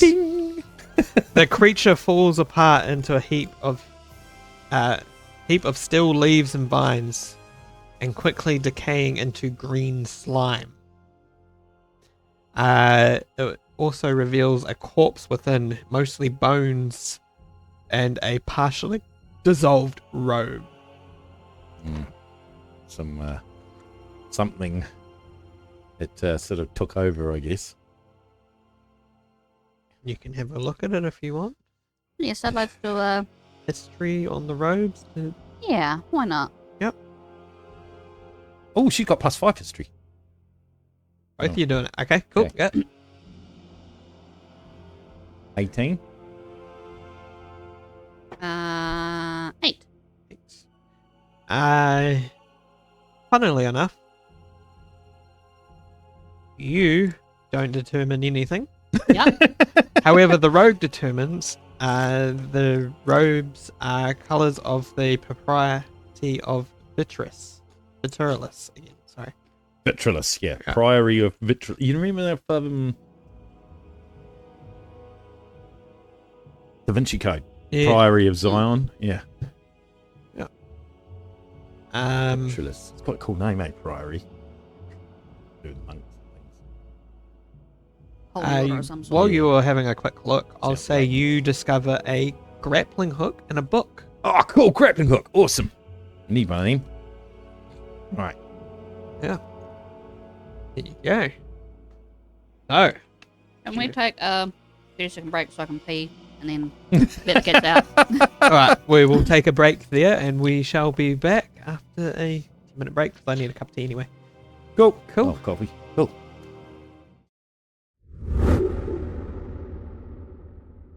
Hello players and DMs, I'm Lance with Draw20, and today I'd like to introduce our illustrated card-based D20 companion. I would call it a D20 alternative, but usually when I do, all people hear is, "Once I've cast my curse of cards, they'll never use dice ever again." These are meant to be an addition to your collection that you use for intense situations or very character-driven moments. While they do work exactly like a D20 in terms of probability, we are not trying to replace your dice. The cards themselves are a fantastic companion for any D20 system. The cards are beautiful, dramatic, fun to handle, and actually celebrate your results. From, "We might actually pull this off," to, "The gods are with us!" Also ranging from, "That was slightly craptacular," to, "What in the actual was I thinking?" Now that we've had a good look at the cards, I'd also like to introduce myself. Hey there, my name's Lance. I'm an illustrator and lifelong tabletop role-playing gamer. I love to DM games that are dark and dangerous or fantastical and absurd. I love long walks in the Feywild and enhancing your abilities. Thanks for watching. We look forward to seeing you at our next video where we're going to discuss alternative uses for DMs and players. See you soon.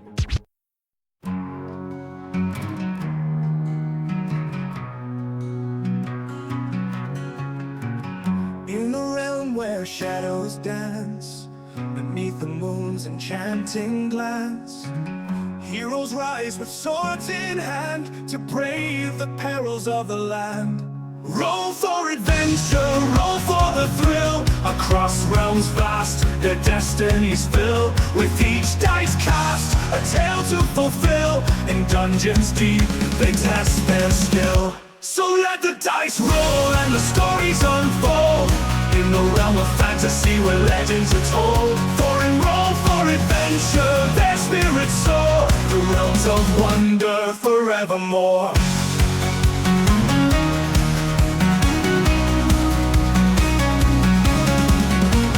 Dungeons deep and dragons high, they quest beneath the endless sky.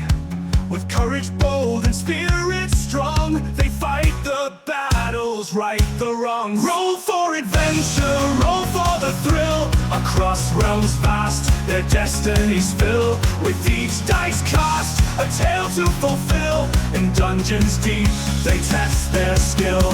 So let the dice roll and the stories unfold. In the realm of fantasy where legends are told. For in roll for adventure, their spirits soar. The realms of wonder forevermore.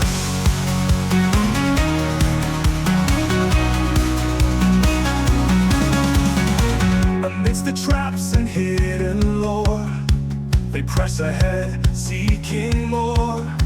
For in the heart of every quest lies the chance to prove their best. Their party formed by fate's design, each member brings their own shine.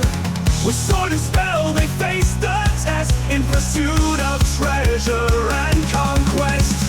Sharpen your wit and grasp your character sheet tight. In the realm of imagination there is no end to delight. For in roll for adventure the thrill never bends. Hearts ablaze with the change of fate and the magic each roll brings. It's time to roll for adventure. The thrill never bends. Hearts ablaze with the change of fate and the magic each roll brings. It's time to roll for adventure.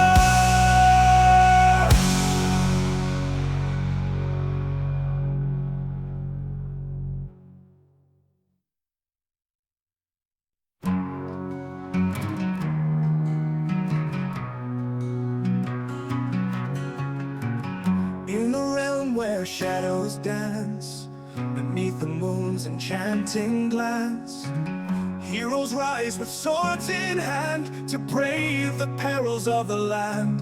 Roll for adventure, roll for the thrill. Across realms vast, their destinies fill. With each dice cast, a tale to fulfill. In dungeons deep, they test their skill. So let the dice roll and the stories unfold.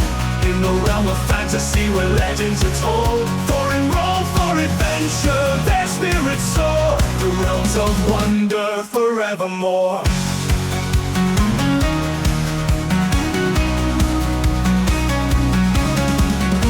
In dungeons deep and dragons dragons high. They quest beneath the endless sky.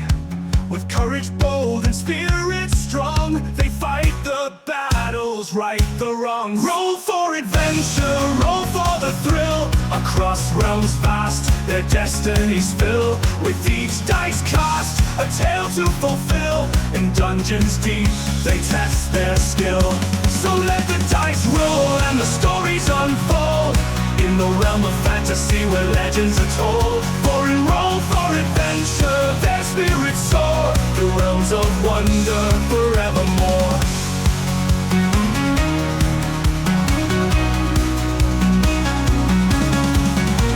Amidst the traps and hidden lore, they press ahead, seeking more.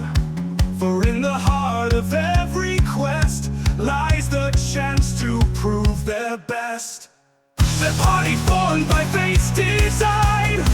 Each member brings their own shine. With sword and spell they face the test, in pursuit of treasure and conquest. Sharpen your wit and grasp your character sheet tight. In the realm of imagination there is no end to delight. For in roll for adventure the thrill never bends. Hearts ablaze with the change of fate and the magic each roll brings. It's time to roll for adventure. The thrill never bends. Hearts ablaze with the change of fate and the magic each roll brings. It's time to roll for adventure.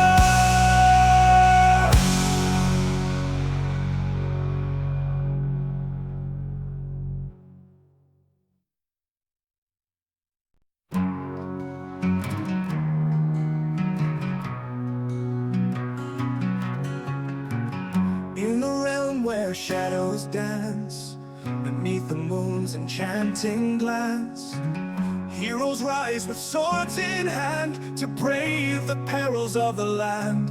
Roll for adventure, roll for the thrill. Across realms vast, their destinies fill. With each dice cast, a tale to fulfill. In dungeons deep, they test their skill. So let the dice roll and the stories unfold. In the realm of fantasy where legends are told. For in roll for adventure, their spirits soar. The realms of wonder forevermore.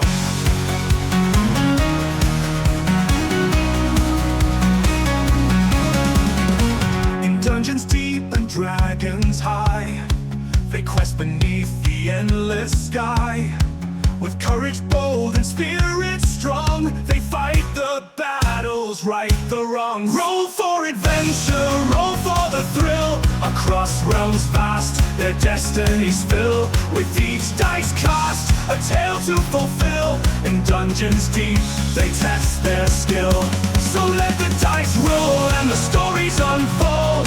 In the realm of fantasy where legends are told. For in roll for adventure, their spirits soar. The realms of wonder forevermore.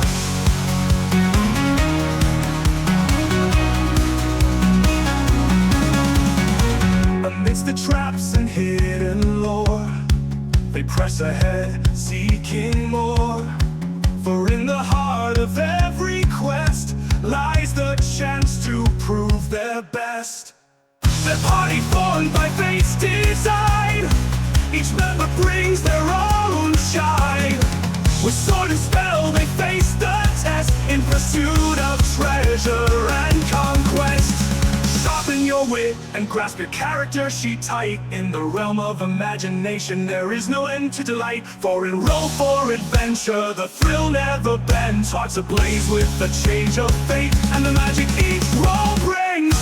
It's time to roll for adventure. The thrill never bends. Hearts ablaze with the change of fate and the magic each roll brings. It's time to roll for adventure.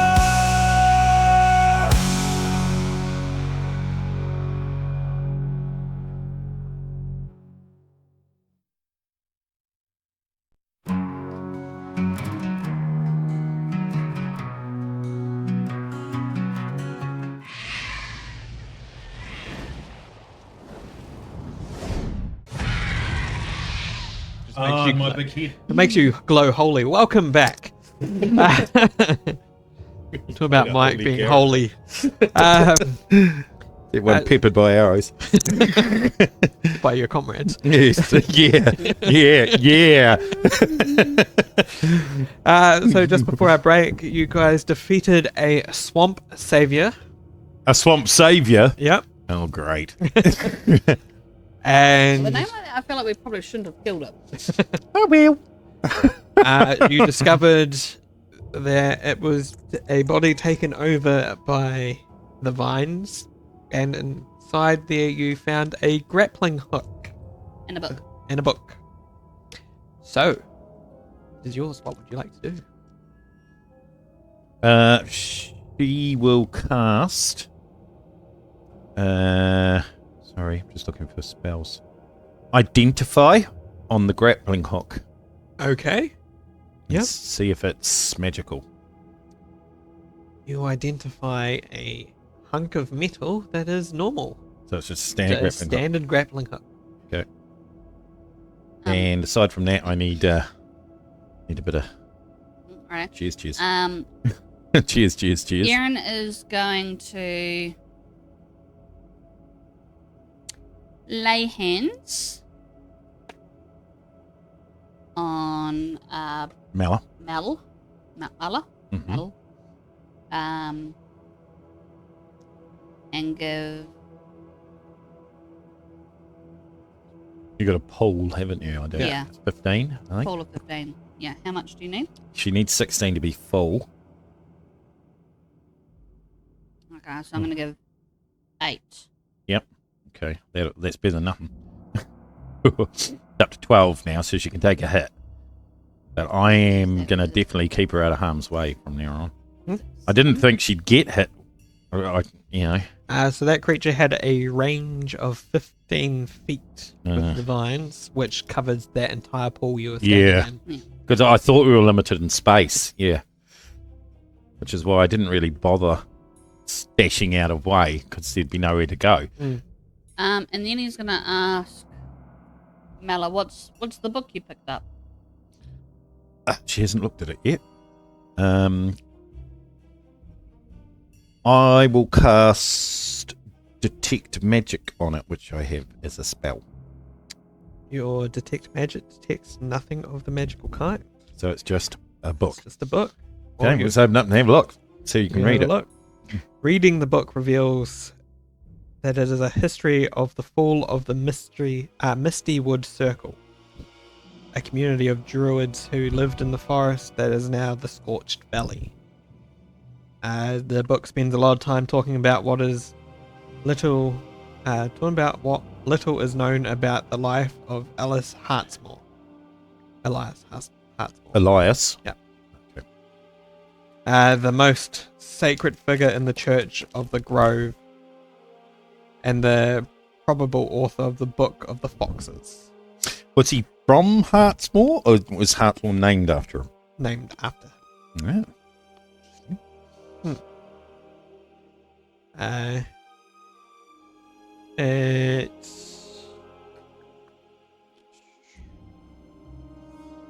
Yeah. That's what you gathered just from the beginning. If you want to read deeper into it, you can. Yep. You going to?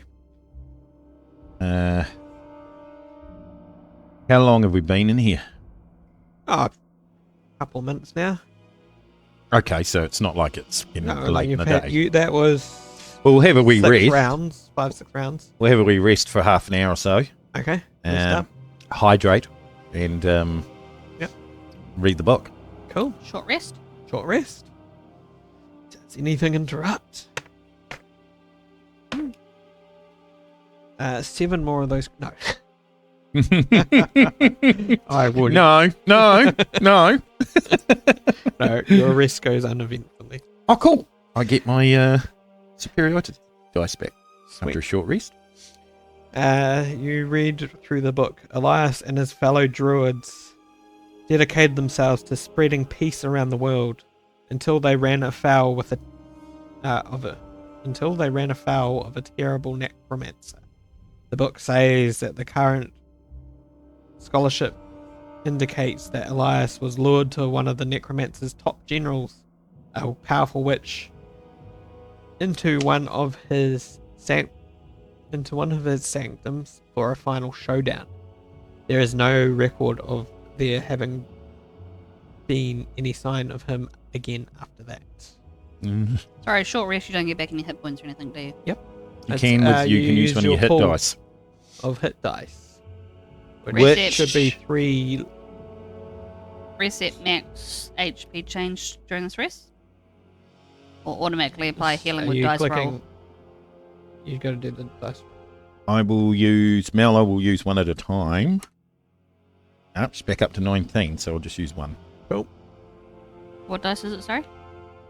You should say on your... It'll be your natural dice, so if you're a fighter, it'll be D10. Yeah, D10 right there. Yeah. It says so. Okay, right. I saw that. I think it tries to roll it for you, so you just have to make the adjust. But you just rolled.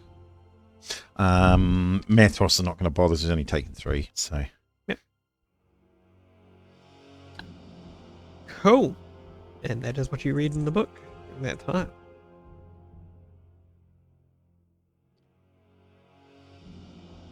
So I take it we're going to throw the Chips on grappling the hook. ground? Yep. Yeah, I just throw the chip on the ground. There's no cat to clean it up.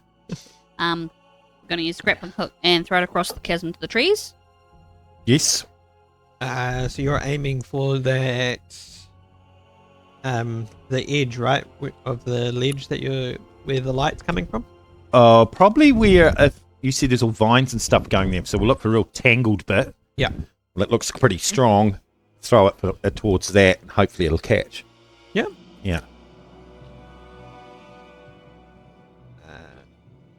Would you like me to throw again? If you want. Well, it's throwing something's athletics, isn't it? Yes. Yeah. I can give it a go. Yeah, go on. Yeah. 2. So that's 8. 8. Doesn't quite reach it this time. I'm just going... Lola's just going to hand out her... Put her hand Put out. her hand out and just be like, come on. And I'm going to say to you, literally, you. And hand it to you.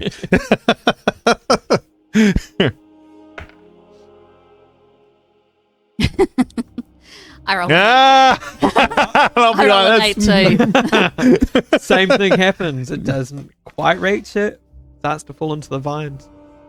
As you try and pull it back this time, though, it kind of holds into some of the vines lower, but you do manage to pull it free and pull it back up. Enough to hold a person? What, down below you? No, it's It fallen out. caught- It just Oh, right. didn't catch. Yeah. Right. And So get it's stuck. Oh, you've managed to free it. Yeah, so it's not stuck in a shitty place. It's got free, Right, luckily. okay. Yeah. Got snagged. Okay. Can I try again? There you go. I'll have another go, and then I'll have a go.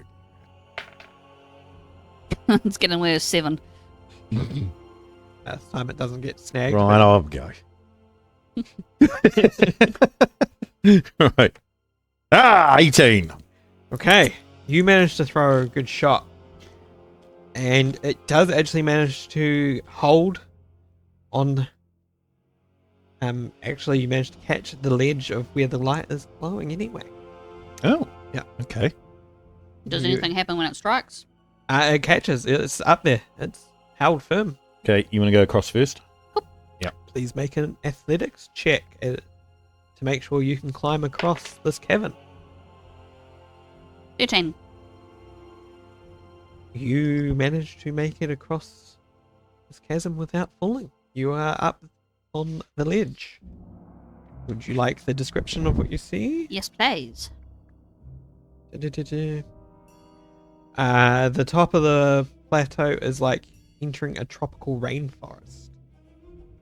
Running right up to the edge of the plateau is a dense wall of ferns, bushes, and smooth trunk trees with dark green waxy leaves. Can I hear meowing? They should be able to get in. Okay. They're probably playing. The ground is thick with vines and roots, making it difficult to find footing. Here at the very edge, you can see the rocky roof of the cave. So you've obviously gone up a bit higher. Mm-hmm. A sickly yellow glow seems to emulate from the roof of the cavern. It is a weak light, very different from the hot sun outside, and only a little of that dim light makes it through to the floor of the forest. That is what you see. Okay, I'm gonna check the grapple and give it like a little wing to make sure it's all good in there. And say, all right, come across. Next one coming across. Please make an athletics. Okay. Yeah, nat 20. You make it across, in fact, you start. Tightrope. Yeah. You make it across. Where? Yeah, Wilson, come on. Hurry up. Next one. You want to go next? Kieran got an 18. You make it across without any hassle as well, even with your plate armor. And then Mela. 18. You make it across without any issue as well. Cool.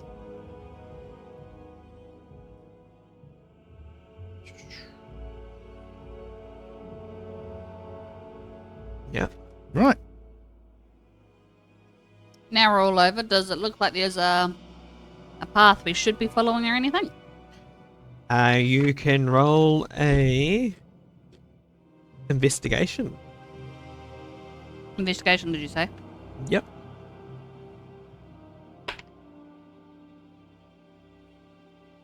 Oh. Hard to say. It is quite thick on the floor. Maybe someone with a better Yeah. Investig- Mela. 15. 15. Okay. Oh, okay. The ground is littered with skeletons. It is hard to make them out as everything below waist height is inundated with lush plant life. Well, you can find them up path. But once you start paying attention to where your foot falls, the crunching underfoot isn't just leaves and twigs. Some of what you see are scattered bones.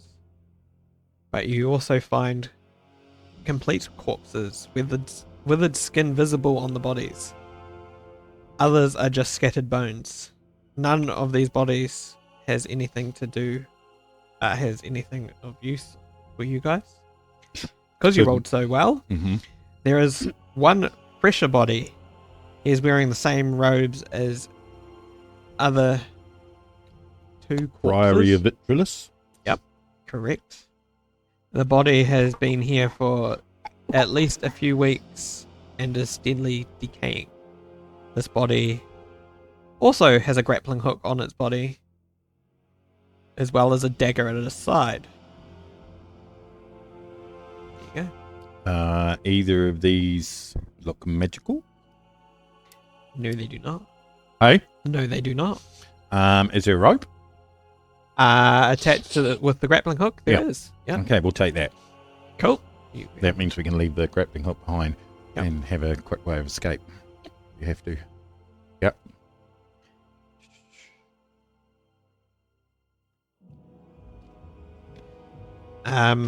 You do see what could be a path towards leading into this forest. Right. We'll follow that stealthily and carefully, Okay. watching for traps, etc. Yep. So, weapons are out, and we'll creep forward. I will clank forward, and so will you. One of your guys is best. Kieran will clink forward. What are you wearing, and the other I guy? think I might clink forward too as well. Chainmail, yeah, I am not stealthy. You're at all. clinking. You're clinking, he's clanking. I'm clinking too. Right. After 5 minutes of following this path, you reach a clearing. The light starts getting brighter. Oh, which will probably be mentioned in this part now. Ahead of you, the dense jungle comes to an abrupt end. Every tree and shrub stops at the edge of a clearing. in the shape of a perfect circle, about 50 feet across. Beyond the tree line, the ground is just granite, unnaturally smooth and flat. Overhead, the rocky ceiling is of this cavern is a glow with blotches of that sickly yellow light,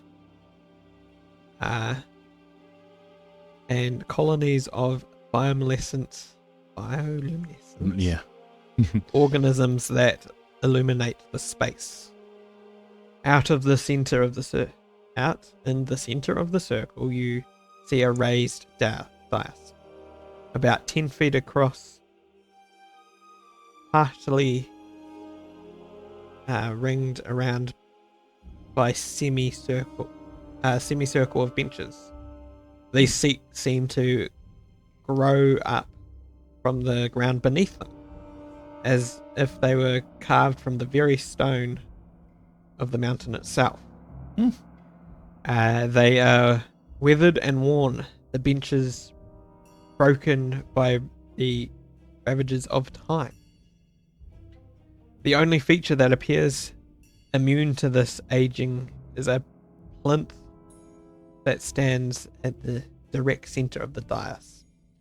Upon rests a gem about the size of an adult human fist. It has a strange angular shape, geometric patterns glinting in the light, but it's not blue as you were told, but a pale green color. So this is the thing we're after, we think. What do you think? That's what we've been sent for, is it? Were we given a description of what we're looking for? It was meant to be blue, though. Ah. Why is it green? Possibly something to do with the vegetation and a curse of some kind. Whatever it is, I don't want to touch it. Alright. Mallow will have a quick look back and forward. See if there's any obvious type traps. Yeah. Or unobvious type traps. Yeah. Roll a investigation. Or perception. Investigation. Oh, hang on. Sorry. Right. Not great.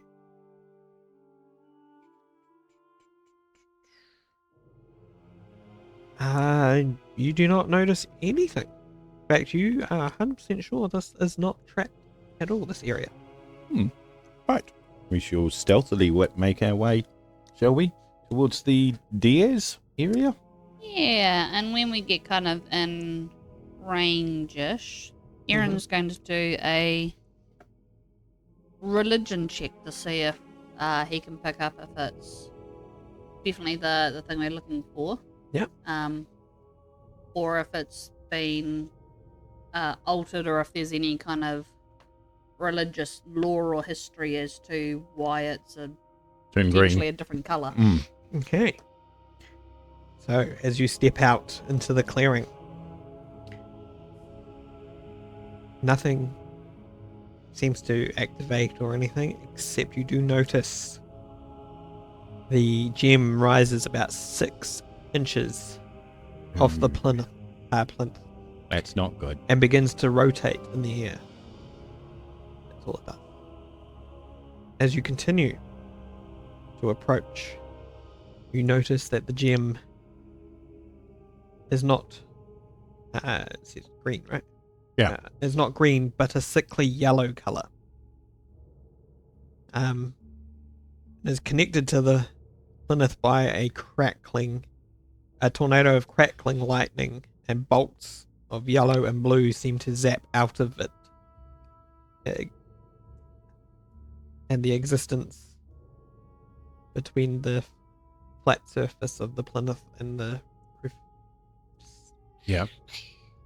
Lightning. So it's like a plasma thing. Yeah. Okay.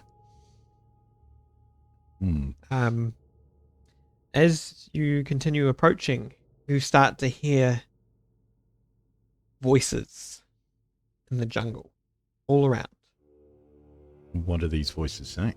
The sound of crunching leaves, breaking twigs, the rattling of bones, and then finally low moans. Please. Or skeletons. Can I please get initiative?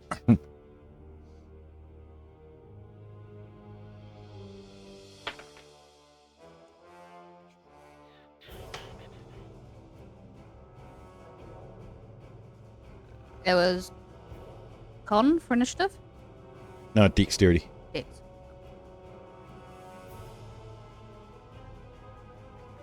Sorry.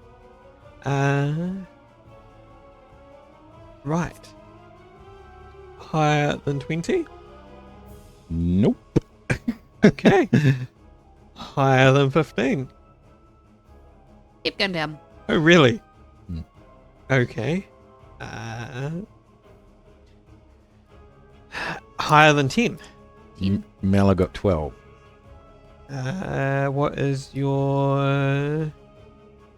Dexterity is 17. 17? That is awesome.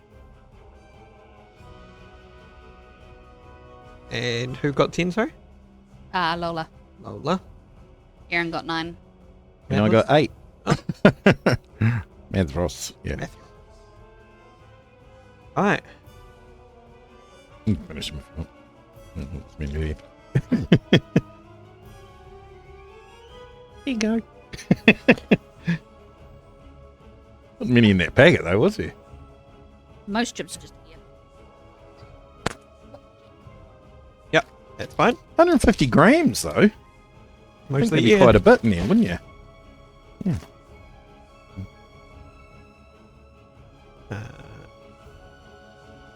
That's what they do though. They just say, "Oh yeah, but it doesn't matter about you because we set it by way." Oh, that's right.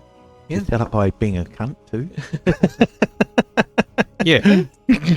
Yeah. I need some D8s and D6s.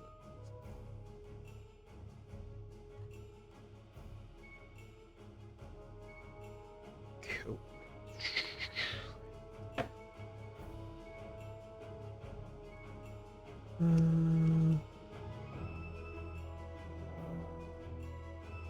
Cool.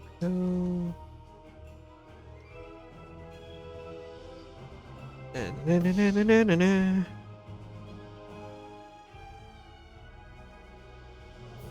Alright, 1 second. Wait on the key. Oh no, yeah, she has the first one, isn't she? Oh no, you are, Mela. Yeah, Mela's one. Cool. Right, so coming out of the forest, you see 5 zombies. Okay. Yep. Cool. At random individual places. Areas in a circle. Yeah. Okay. coming. Right. Mela's gonna jump back towards the gem. Mhm. She's going to try and mage hand the gem off. Ooh. Okay.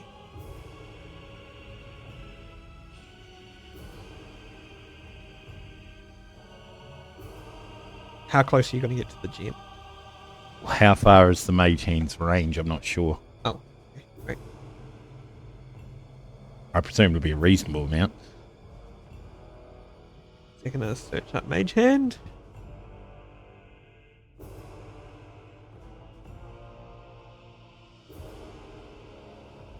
Mage Hand, new rules. Range is 30 feet. Okay, I'm going to try and do it from behind one of the seat things that you talked about. Yep. So kind of get behind them and just sort of peek around the corner over the top and mage hand it off. Okay. So if anything, hopefully if anything zaps towards me, it'll hit that. What are they called? What are those things called? What's the... Pews. Pews, yes. Behind one of the pews. Yeah. Okay. You cast Mage Hand, you see the spectral hand appear. Mhm. And you start pushing it towards it. Yep. So try and grab it or push it. Push it. I'm just trying to... I was hopefully get it off the plinth. So it stops the So light. it stops the zzz. And then hopefully that'll disconnect it in some way, like pulling out a plug. I don't think I'm going to try and grab it to start with. No, that's fine. Your mage hand starts towards it to try and push it. As soon as it hits the lightning field around the gem, Yeah. it destroys your mage hand. Ooh. That is your action, I believe. Yep. Yep, that's her. Yep. Any more movement? No, I will just turn around so if anything's coming towards me, I can defend myself. Cool.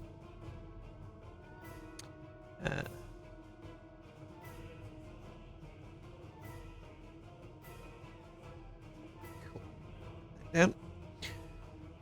Right. So these 5 zombies will start moving towards you. What was the circle again? Are they like moving towards individual people or clustering? Just start moving towards where you guys are for now. Okay. And whoever's with an expedient Yeah. smash or I would say that they'll move at their normal speed. Mm-hmm. Oh no. Because they now see you, actually they'll double speed it, but because you've had time to go in, it will still take them another round to get to you. Okay. So they are 40 feet in. It's 50 feet across, wasn't it? Yeah. Oh, okay, maybe not then. No, I'll make them move normal speed. And that will be it. So they are, I'll say about 5 feet gap between you guys before they can make their attacks. Okay. Don't want to get them to destroy you guys straight away. Gee, thanks, mate. No problem. You can Yeah, take the 5 foot step closer to them if you wish. No. Lola. You're up. Can you please tell me about Nature's Wrath? I can't find it on the thingy. What is it? Nature's Wrath. Nature's Wrath. Nature's Wrath. Yeah. Only I watch think it. it has something to do with Channel Divinity. Lola's just going to prepare a action for when they're a bit more Closer. in range. So you're winding up with Nature's it. Wrath. As a magic action, you can expend one of your channel divinities Mhm. to conjure spectral vines around nearby creatures. They must succeed on a strength saving throw. The creatures must be 15 feet from yourself. That's fine. I'd say you've probably got about 3 of them if you want.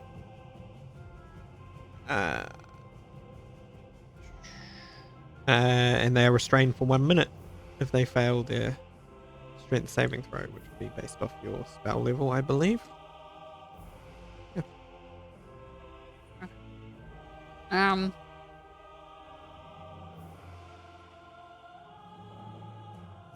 So Lola is going to not hold her action. She's going to throw her javelin.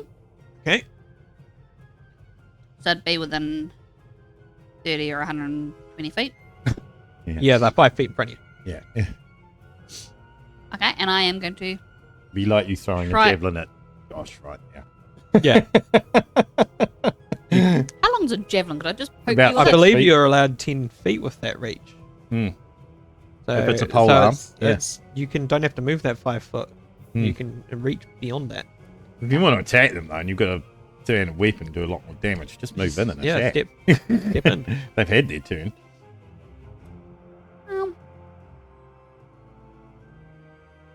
No, I'm going to go with my great axe instead, sorry. And I'm just going to swing. Yeah.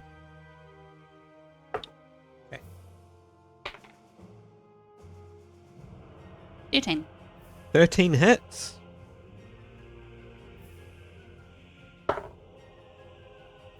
Mm. 13. 13 damage.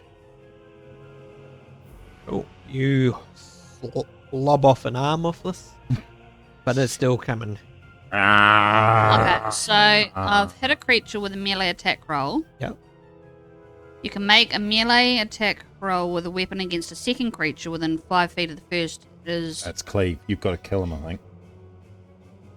It just says if you hit. Yeah. Oh, didn't know that.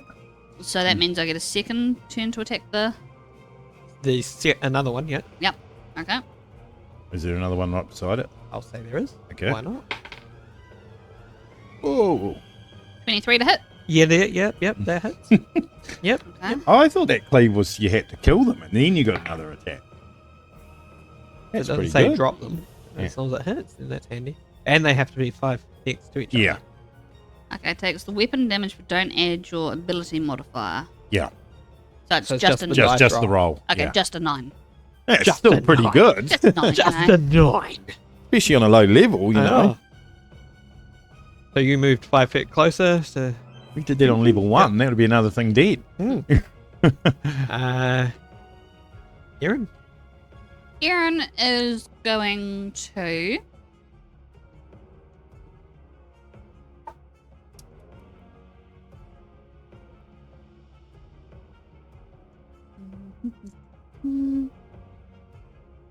I feel like I'll leave that later.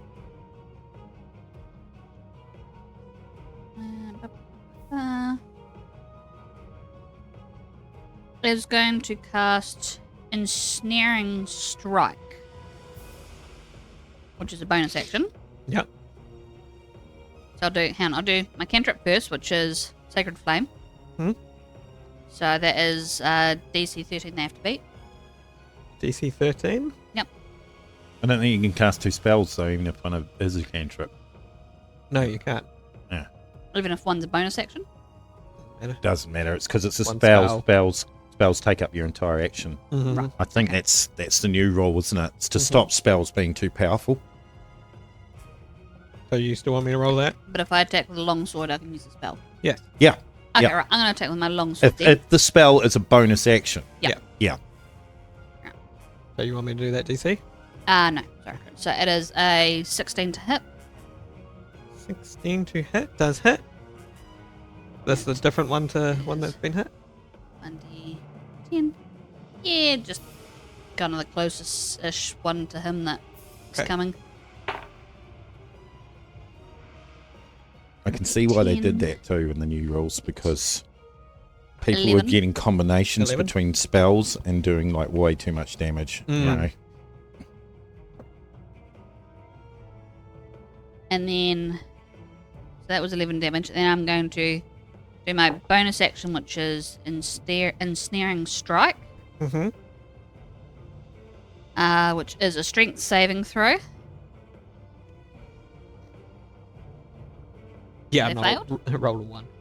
Okay, it With the takes Probably. 6. Oh no, strength of it's. So it takes 6 piercing damage each turn. Woo! When it gets to its turn. Wow. Yeah. That's actually a pretty good spell. It's always 6 or 1d6? 1d6. Is that the one you Oh, had? okay. But that was the one I rolled as a Oh, 6. so that's what you rolled? Yeah. Because if it's 1d6 every round, then every round that you have to roll it again. Roll again. Yeah, but that's still all right. Is it concentration? I'd have to search that up. Hmm. I'll search for his concentration. Otherwise, that's me. That's you. Awesome. Up next, that was Aaron, wasn't it? So it Yes. will be Mathel. I will cast my blade thing, my cantrip. Cool. Blade ward, that's what I basically do every Oh, yeah. combat. Doesn't say. It's your cantrip. Any movement? Move closer. I will just, Hold your ground.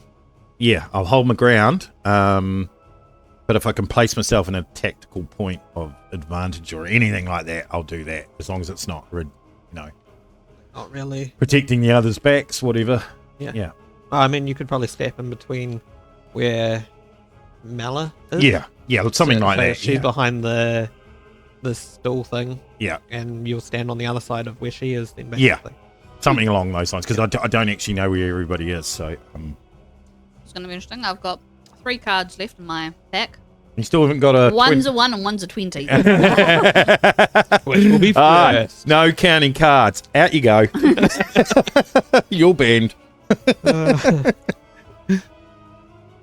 Oh. Lovely. Right. Beginning of this new round.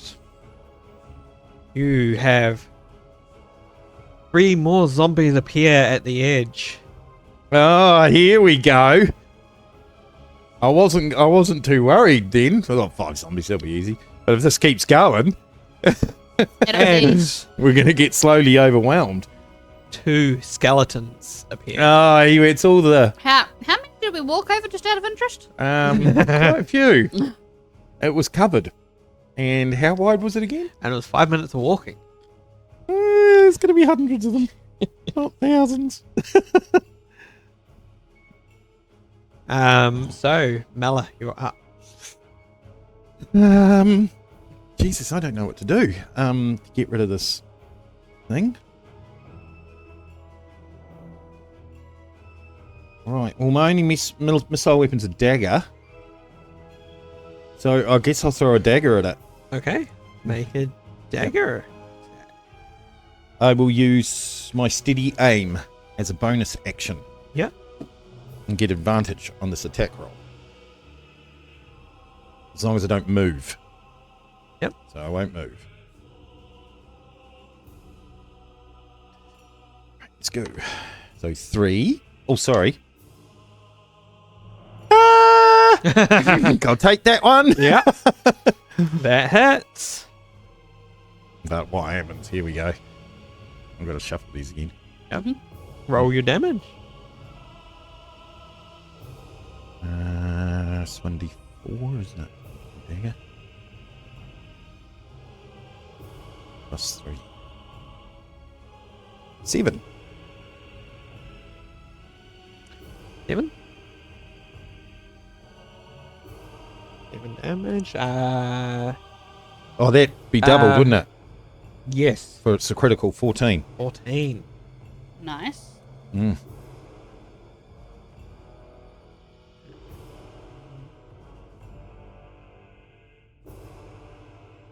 Cool. As your blade hits, it hits, then drops to the ground. As it connects with the gem, you see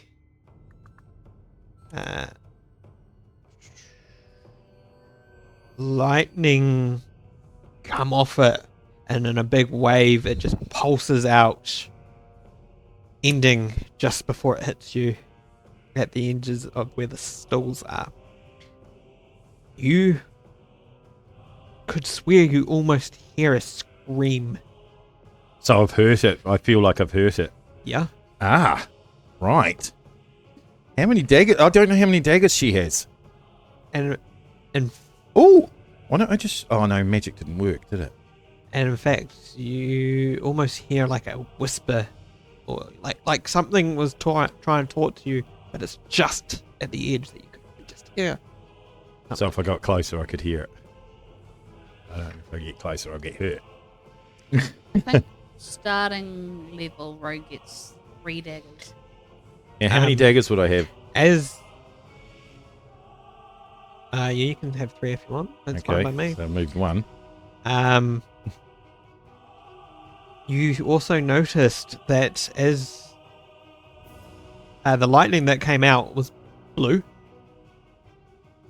the gem pulsed yellow and then started swirling back in that greeny, sickly colour. There's some kind of curse or something on this, or control over it. I've Got to break that. I'm correct that the gem is the same colour as the sky. It's meant to be blue. Yeah, but the gem is currently the same colour as the cavern It's the sky. cavern's light, Yes. sickly light. Yeah. Yeah. Although you see that it's sickly yellow has gone more of it's a yellowy colour. There's, The sickly, with the green has gone yeah, more. sickly green has gone more yellowy with that hit. I wonder if covering it will do anything. I don't think I've got Cut it anything off from to- its light source. I don't know. Either that or just keep attacking it with missile weapons.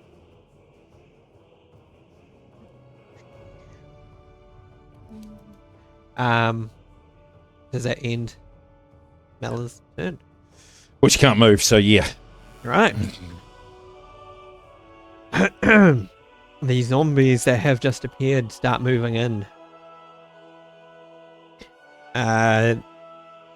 Skeletons will make it to you this turn, but the new 3 zombies won't. However, the original 5 will now be able to step number in. 2 to 1. Remember, the one I hit takes 6 damage. Oh, the beginning of its turn. Yeah. Roll 1d6, yeah. Roll the 1d6. d6. 2. Cool.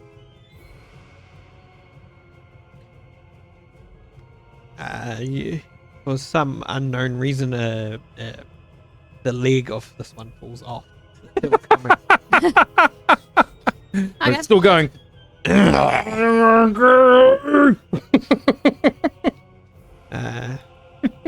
Wobbly. Come back here. Bite your ankles off. Right. But a scratch. It can't tap. Malik is protected, so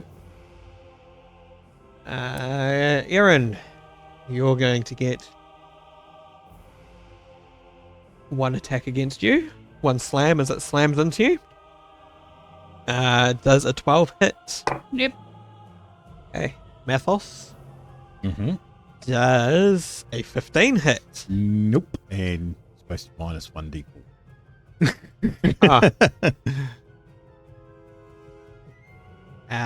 So that would have made it a 14. Yeah, no, I got 19 armor class. Ooh. Oh, they're going to be Net nearly 20 for you. impossible to- Yeah, that's the idea. It's supposed to go out the front and take all the hits. Lola, as you cleaved 2, you get 2 slams. A 13? Nope. And a 19. What's your AC? 5 damage as it slams into you. And That's the bastard about having dexterity and heavy armor on. You can't get the dexterity bonus. Sometimes better to just get like, what's it called? Half plate. Mathos, you're getting a second one that comes in. Okay. That would have been for Mala. Minus D4, isn't it? Yep. So 15 to hit is a miss. 2 skeletons will attack. That turn as well. With short swords. Go. I can see this getting quite messy. Just the tactical situation. We couldn't just have a slight idea of what's going on because I'm starting to get confused. Right, I'll keep track of what's in front of you. Yeah. It's just a lot, Figurines at the front. And Josh is like, no. No, I didn't get a digital screen set up. I don't think. Oh no, I'm not worried about that. Don't even need digital screen. Just like just a few figures will do for me. Yeah. So I know what's in front of you. Okay. Cool. Yeah.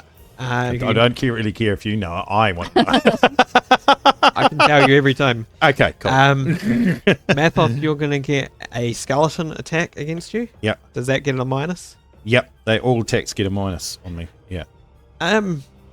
It trips over and stumbles into the zombies in front of it. That one with a minus. Yeah. Okay. Cool. And Oh, so these guys missed. Yeah. I could roast. hang on. Aaron, you get a skeleton 9 to hit. Yes. Cool. Right. So they did miss you. So which one would you like to go? You have 2 zombies and a skeleton against. No one's hurt. No, one of them's I've hit. One of them you've hit. Okay, I'll riposte on him. Yep. Oh, I've got a hit to get to use it. Yep. Apparently. Take riposte when you're if you hit, add the superior. Okay. Cool. 13? 13 hits. Oh wait, which were you hitting? Sorry, zombie This or is zombie. zombie? Yep. Nope. That hits. And then I get to add an extra D8. Yep.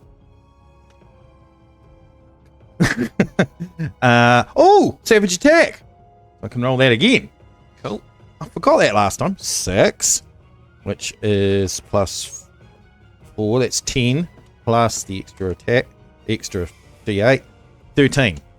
Nice. Nice. You still up? He falls to the ground. God, for that, it's 1 gone at least. Oh.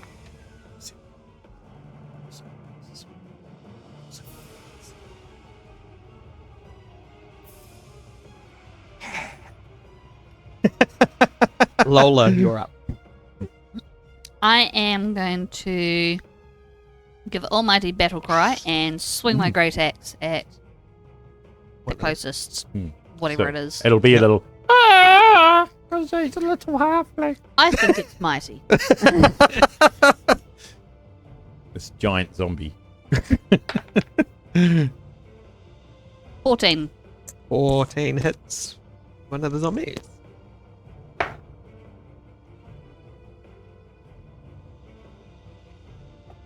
10. 10? 10. You drop one of them. Awesome. And because I cleaved it, I can attack another one that's Yep. within 5 feet. Yep, the other one that you hit last time the same way.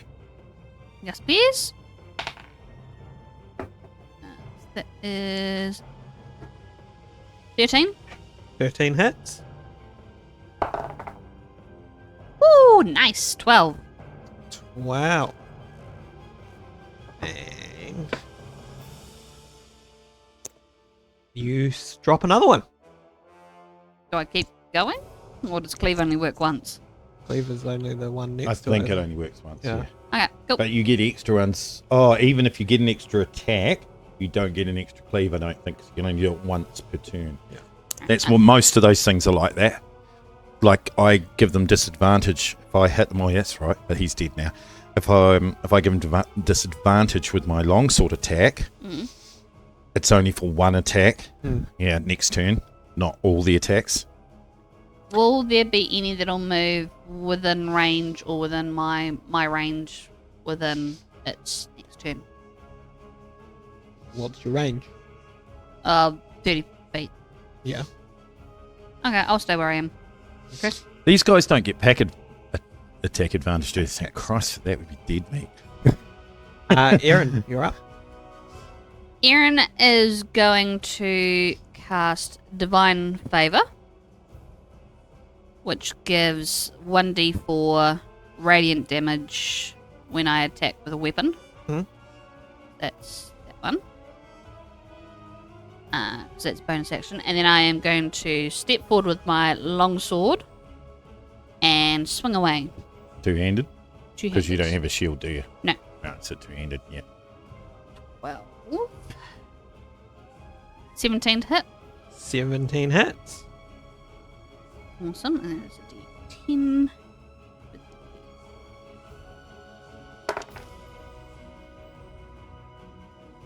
8 damage. 8 damage. Still up. And you need to track a minute for me because that's how long the spell lasts for. You just put Oh, a the dash save. down on your thing, and every time there's a round, you just put another dash, and after 12, Okay. then you're... Yeah, so I have to do that too for my shield. Add mine up for 1 round. So what does that spell do? Until the spell ends, your attacks with weapons deal an extra 1d4 radiant damage. Oh, nice. Nice. Cool. Mathos, you're up. Right, I will attack the next zombie. Mm-hmm.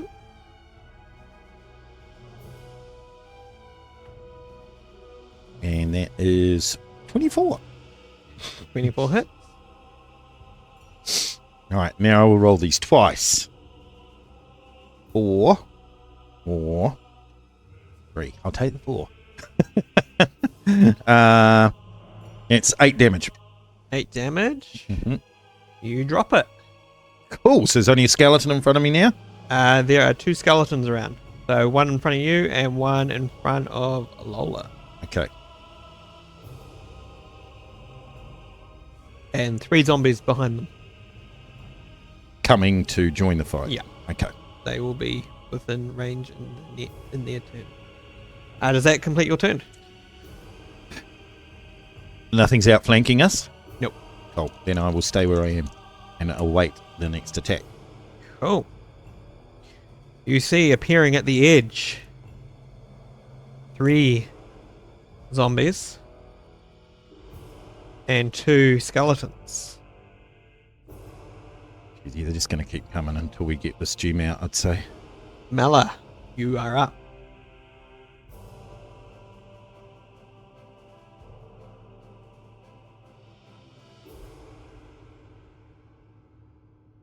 That's you, Mike. Okay, sorry. All good. I'm just trying to... That is one turn. Okay, Mela will throw another dagger. Okay. I'll steady aim again. Cool. Oh, hang on, I've got to turn the card.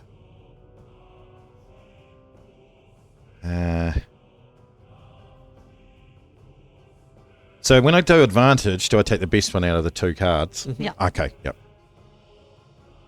19 I'll take, thank you. Which is 24. You managed to hit the gem.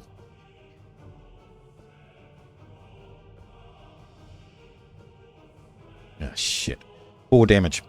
4 damage. You hit the blade drops, and that is what you notice. Does it glow again like it did last time? Not this time. I reckon it's got, what's it called? Resistance or whatever to a certain amount of damage before it hurts it. Which means you need to hit it with big things.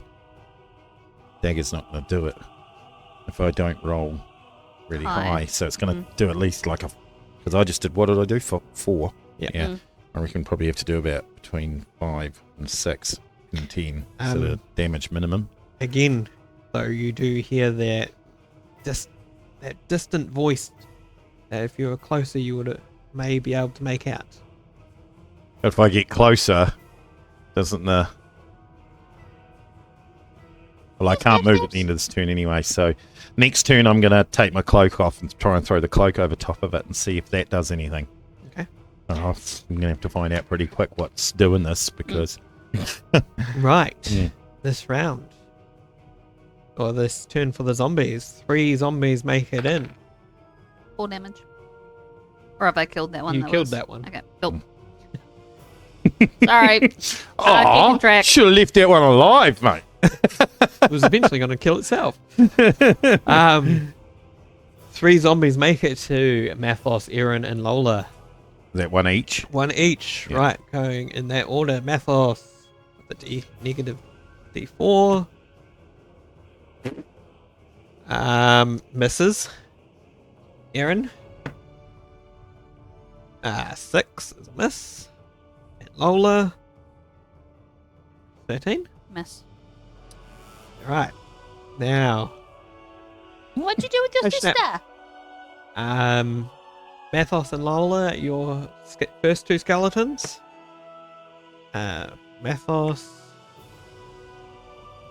is not going to hit, and for Lola, ooh, a 23 to hit. Yeah, that hits.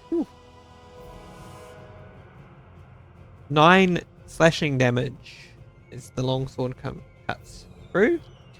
Now to determine where the other 2 go. Same 2. Mathos.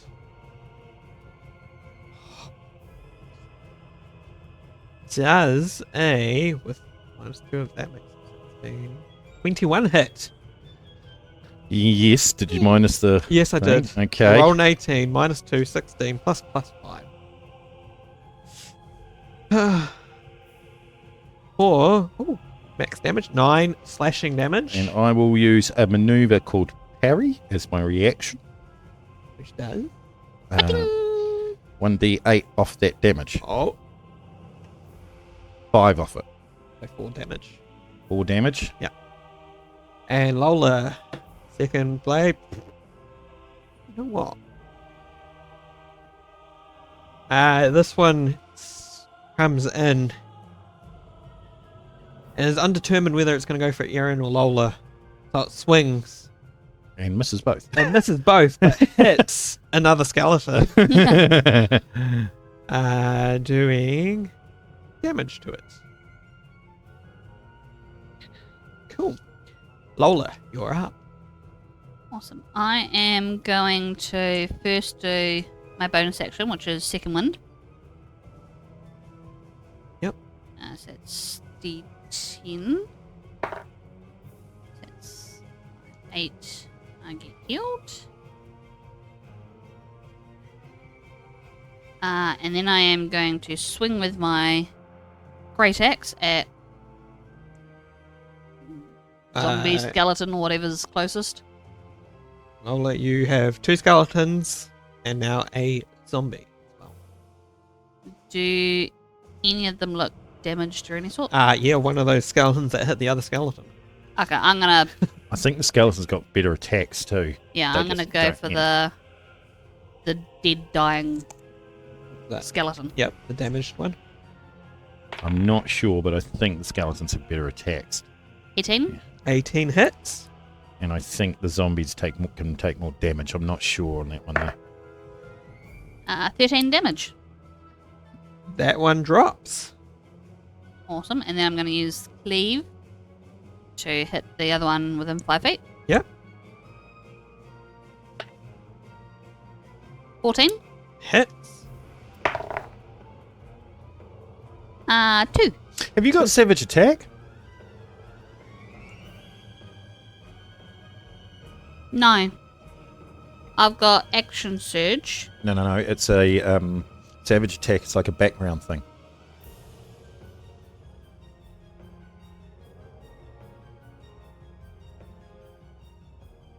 Go back to... Oh, hang on. Fighting style, dueling, second wind, action Action surge. surge. Keep going. Martial archetype. Slow down. Sorry. Yeah. Brave, size, nimbleness, naturally stealthy. Negative. What is... Are you a noble? Yes. Ah, that's why. I'm a soldier. You see, soldiers always get savage attack. Yeah. That means you get to re-roll your damage once per turn. Right. Does that complete your turn, Lola? That does complete my turn. Which is also you. Aaron is. Yes, snaps talking to himself out there. I am going to swing with my longsword Mm-hmm. for a.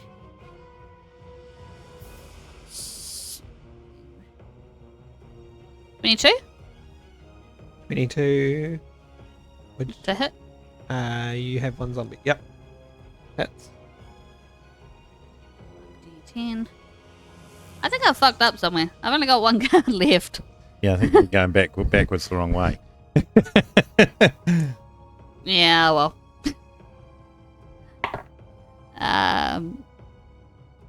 13 plus 15 total. 15 total. You drop it. Cutting your way through them. You are. You too. Cool. I messed Any that one up movement? then. No. But I'm going to figure out where I messed that one up though. Math off. You're right. Okay, I will... I've only got skeletons in front of me, don't I? Is that right? Oh, that's where I messed up. And a zombie. Okay, I'll go for skeleton. Yep. Is one of them hurt? I think. I'm not sure. No, none No. of them are. Okay, I'll go for a skeleton then.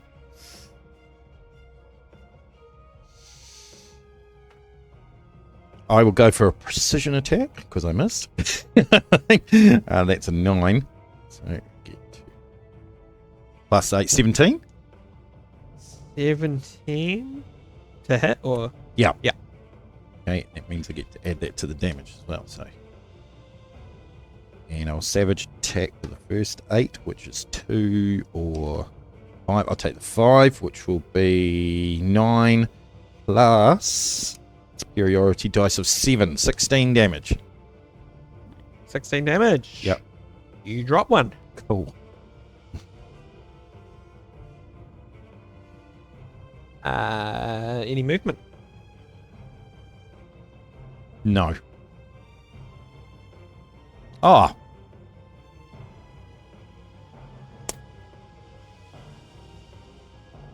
Can I throw my greatsword to Mela?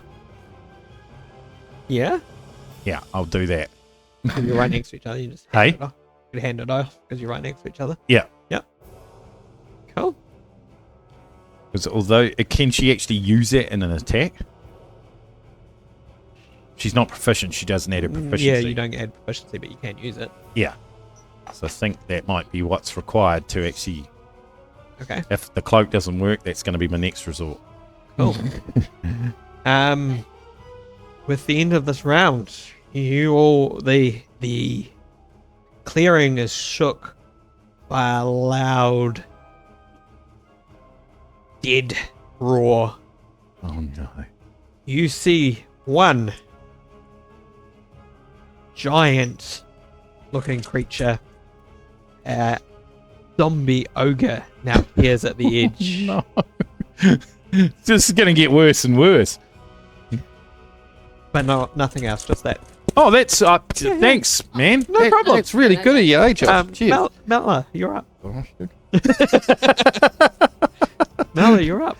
Okay, Mela will throw her cloak over top of Gonna go in. Gonna have to. Cool. Don't eat. As you pass the seating area or go in line with the seatings, your head instantly hears voices inside it. Yeah. Competing voices for you.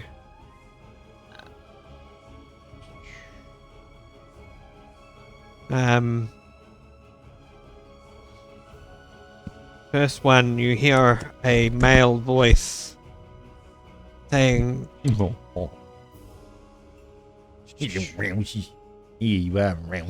Get big. Venturer, my name is Raymond Hartsmore, Druid of the Misty Circle. I beg you, please help me to finally defeat this evil.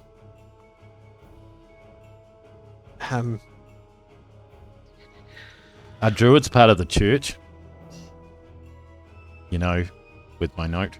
Yeah. Yeah. Push. No. Oh no. Ooh. Ooh, Mr. Wise. Do you wish to say anything to Raymond? Why should I trust you? Can everyone hear this? No, Or just him? just Mm. Mela.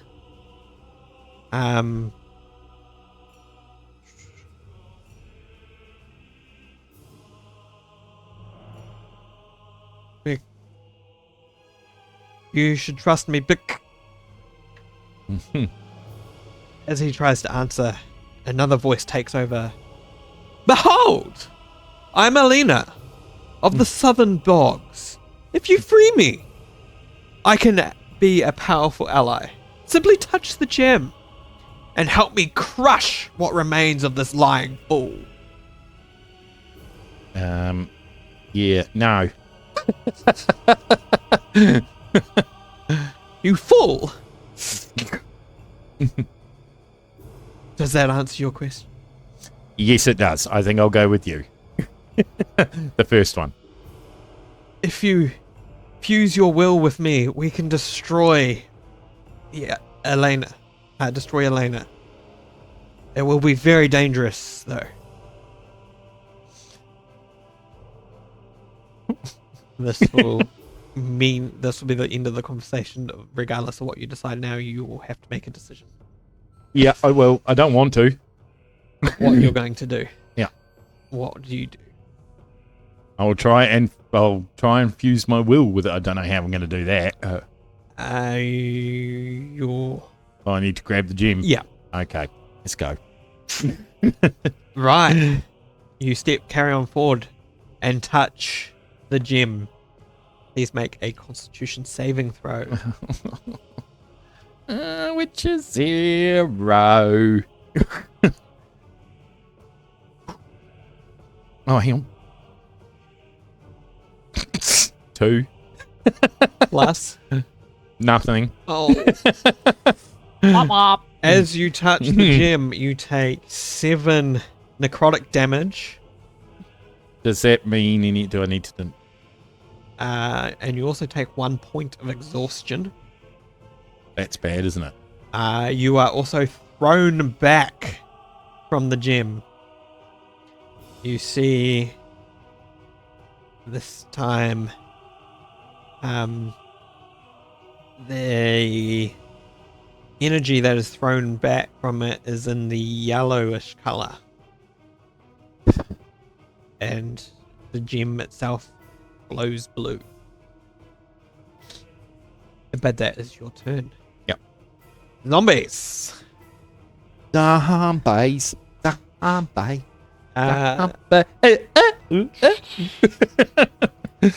The other three now join. One on each. Oh, you know what we need? We need Cecil here, don't we? Take care of the ogre. And the ogre will I've got a feeling that I'm the biggest. Mathos. Yeah. All right. Because I'm 6'5". He's going to make his way towards you being the biggest. Yeah. So, we'll start with the skeletons. Which is... Oh, one on Ichi, Mathos, and Lola. So, Mathos, negative D4.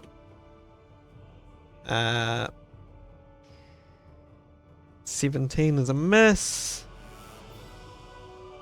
Oh. The one on Lola. 21 to hit. Hits. For 8 slashing damage. You got anything to reduce that? You do have second winds, don't you? I believe I've used. What are you? Are you a battle master or what? Just a fighter. Yeah, but you have to be something at level 3. Your second wind I've already used. Yeah, you get 2 of them. Aaron. No, 1 per short rest. I get 2. Second wind times 2 per long rest. But I hadn't used one, so... Have you used a second? Yeah, I used it last turn. Oh, okay. To get some, what? To get... Hit points back? Yeah. Okay. Okay. Aaron. I'm a martial archetype champion. Oh, you're a champion. Okay, champion means you get a improved critical, which means you do a critical on 19. Yeah, 19 or 20. Yeah. Aaron, 2 zombies slam into you. For 11. Nope. Or an 18. 18's equal. That hits, yeah. 5 bludgeoning damage as it slams into you. Mathos, you have 1 zombie on you. That's D4. That's going to miss. Yep. Then Lola, you have 2 zombies on you. A 9 or a dirty 20. Dirty 20. For 6 damage as it hits you. Now, Mathos, the ogre. Was he there already? He's there. He takes big steps. Okay. He's going to swing at you with his fist with a negative D4. Yep. Which I rolled a 4. For a 9 to hit. Yeah, there'll be no. You dodge out of the way. Lola, you're up. Lola is going to disengage. Is that the one that doesn't provoke an attack? Yeah. Yeah, it takes up your whole action. Though. Yeah. Yeah. I'm going to disengage and move towards Aaron and ask for Cure Wounds. You're already right next You're already to him. right next to him. Okay, alright. I'm going to ask for Cure Wounds. Okay. So you're not disengaging? Well, I have 1 hit point, so... You're And you've disengaged. still got. Haven't? Are you sure you don't have another second one? No, I've only got the one that pops up on here. That one now because you've minus 1 off already. Okay. Yeah, no, you do only have 1. Yeah, you need hit points. Yeah. Sorry, I can't do anything for you. I can only give hit points to myself. So you're disengaging, moving away from the fight, Yes. Well, she's going to have going back, stepping over the seats that are on you, behind you. Yes. to. Okay. As you step onto the seats or behind in the gap, you now have voices entering your head.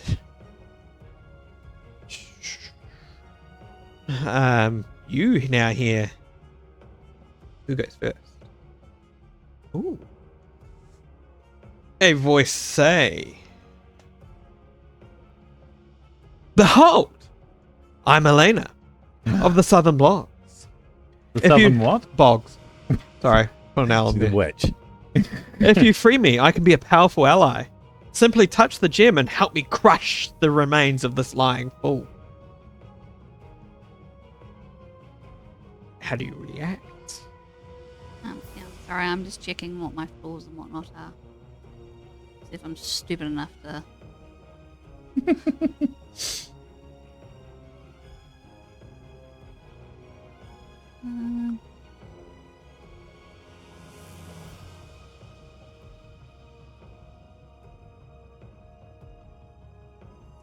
Doesn't say that. Sorry, what'd you say? Behold, I am Elena of the Southern Bogs. If you free me, I can be a powerful ally. Simply touch the gem and help me crush the remains of this lying fool. Will you kill the ogre? Together we can. Just simply touch the gem and free me.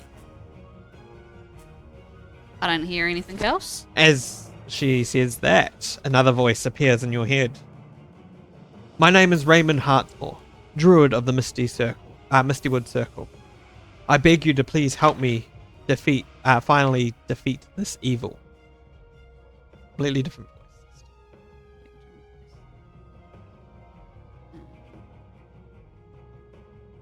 I am going to say... Because I didn't see Marla. She was behind you, so... Yeah, so I didn't see what happened to her when she Mala, touched it. yeah. Bella.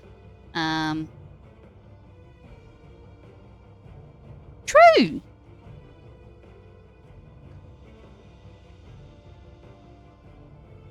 Where's your sister? She's done with you. Do you eat her? You ate your sister again. You have to wait for you to pull her out. You're a greedy little man. I'm glad you're talking about the cat, not... Yes, you are. I am going to say, well, I'm trying to think of like. Normally, I'd ask how do I know to trust you, but that's already been said. But I don't know You that. don't know that. No, you don't. So you can ask again. But it's perfectly logical. Yeah. All right. I'm gonna say that. What you done with her? I am a druid of the Misty Circle, doers of good. I came here to defeat an evil. And as he completes that sentence, the female did you voice do? reappears in your head, saying, "Lies! Lies! He tells lies! Touch the gem and I can help you defeat those zombies and stop this onslaught before you all die." Now you must react, as if you're going to keep moving. Can I say prove it? I'd say you've completed your amount of talking time Okay. in this round. So if you're just going to hold your movement from there, Yeah, I'll just cool. stay where I am. Aaron's up. Oh, hello. Aaron is going to turn around and do lay on hands onto Lola. Oh yeah, so she moved next to him. Yep. For all 7 hit points. Cool. So heal 7, which would be my action. I think it's free or a bonus. that's not right. Hang on. I must have said that twice. Override max hit points. No.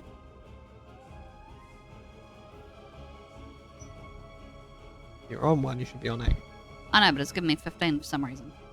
That's done something else. Yeah, I know. Right, 7 damage. Right, 8. That's better. Right. Cool. Right, so, sorry, you're saying that's an action? I'd say that's more of a bonus action. Bonus action? Okay. Touching something. I am going to take my longsword and... So you have 2 zombies on you. Oh, and the Lola's gap now.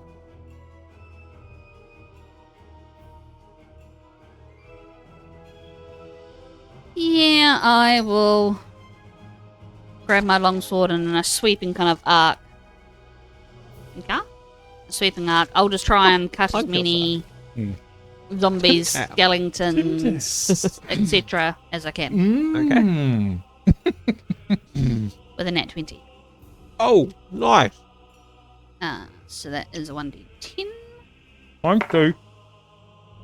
Which is a Oh, 5, which would be 15. 15? Right. And then that, which is a +2. Cool. You drop one of the zombies. Does that complete your turn? Yes. Right, Mathos, you're up. Alright, no one's wounded in front of me. Mm-hmm. Who? Oh no. No, that was thingy who got cleaved. I'm going to go for the ogre. Alright. And I will activate Action Surge and attack him twice. Yeah. Cool. 3. Here we go. Ooh, that's not bad. 24. 24 hits. Okay. And I do 8 damage. Awesome. And second attack. Yep. Oh, so he's at a disadvantage now. Mm-hmm. 3. That's it. Yeah, I'll just use that and then. Wait, 3 plus what? Or was that your total? I'm not going to waste my last superiority dice on it. Was that 3 total? 3 plus 6, 9. That hits. 9? Hits the ogre? Mm-hmm. All right. Okay, cool.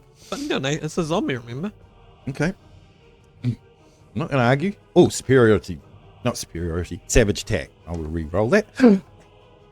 It's 12 damage. 12 damage. Nice. Does it look hurt? Yeah, a little bit. You did, And I will, as my bonus action. did do 20 Hang points on. of damage. Hang on. Sorry, hang on. Just got to check something. Surge. On your turn, you can take one additional feature until you short or long rest. No, it never doesn't say that. So as a bonus action, I will use my second wind to get some hit points back. Cool. And that's 8, which takes me to max. Get behind me. Okay. Right. As your turn ends, you see entering the circle now at the edge 7 zombies. Oh, God, we're just going to get overwhelmed eventually. Mela, your turn. Right. You were prone on the ground. I'm going to get up and try again. I Right. have to. Go and touch the gem. Yep. Make a constitution saving throw, please. Okay. 15? Plus. 15? You feel an electrical surge course through you. The gem You feel you can sway the power of the gem. Which way do you wish to sway, Raymond or Elena? I'm going to go for Raymond, but I've got a feeling it's going to be wrong. I'm going to go for Raymond. Cool. That is your turn. Oh, is that it? Yep. Right. That's awesome.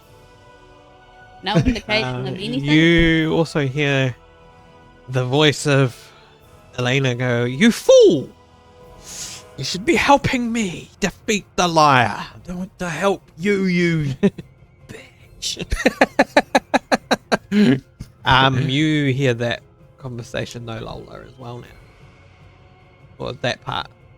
You hear The lady say, "You fool." Hmm. You don't hear, obviously, what, unless he says it out loud. Melina says it out loud. Mala says it out loud. Yeah. Okay. Then you do hear it. Zombies! Sorry, you do say it out loud? Yes, I will. Okay. So there are... Oh. When I did that, did anything happen to the gem or anything? Or the light? Or The light pulsed... the gem itself pulsed blue as you chose it. Ah, cool. I think we're making the right Just the choice. colour we want. Yeah. Right. Starting with the things against Mathos first. One skeleton. I need D4.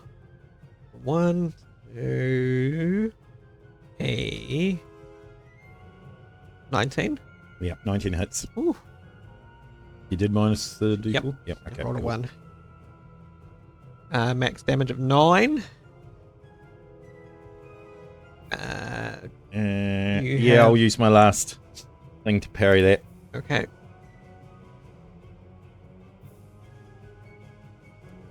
Uh, 8 of that, so 1 damage. Yeah. Yep. Cool. The one zombie on you. With that. It's a miss. And the ogre.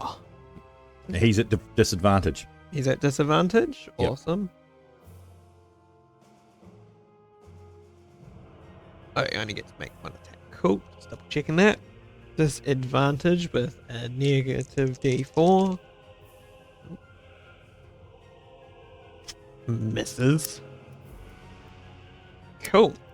Now, the ones against Aaron was 2 zombies. Oh no, 1 zombie. Which is going to slam for a dirty 20. It's That is now 3 damage as it slams into you. Now, because Lola has pulled away, Lola's ones are going to go towards Aaron. So you got 2 more zombies, Yep. both missing, and 1 skeleton. Also miss. Lola, you're up. The 7 zombies, by the way, move in. So we've got another 7. No, the 7 that were on the outskirts have now moved in, so they'll attack next round. Lola, you're up. So I was within touching range of the gym. You can move to touch, yep. No one else speaks to me or anything. Not yet. You want to speak to them first, then they'll react. It's your turn. Okay, I am going to go and touch the gem. Cool. Please. And Make as I touch it, I'm gonna go, screw you, lady.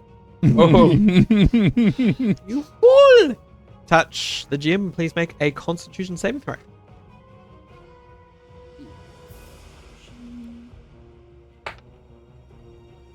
Six.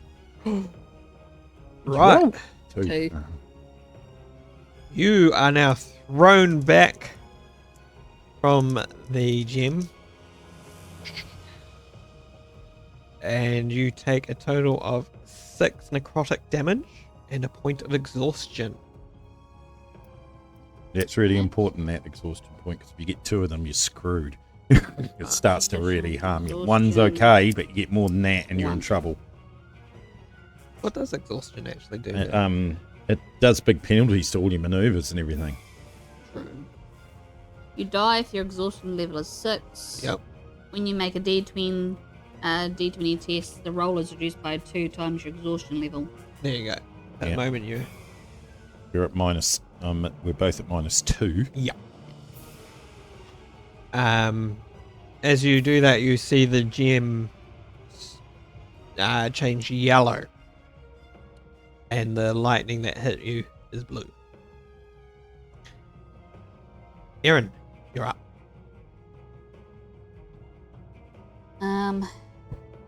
Aaron is going to take the longsword and is just going to keep swinging. Yep. Remember, if you hit them, they're at disadvantage. You should have been looking at that. Okay. But only the one that you hit, and only once per turn. Right.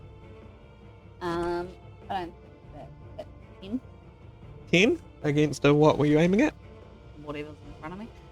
You have 1 skeleton and at the moment 3 zombies. Let's go to skeleton. That misses a skeleton. Does it hit a zombie? No. Okay.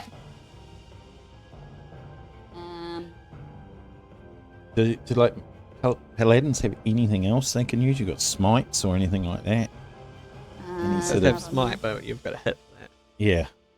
I'm just thinking what else they can do. Don't they have like something that can increase your chances of hitting, a bless of some kind or something? There is bless spells, yeah. Yeah. Bonus action. Because they've got a lot of those things tend to have bonus action spells and what have you. So just look for something that you can, any kind of buff would be really good right now. Because we fucking need everything we can get. Does that complete your turn?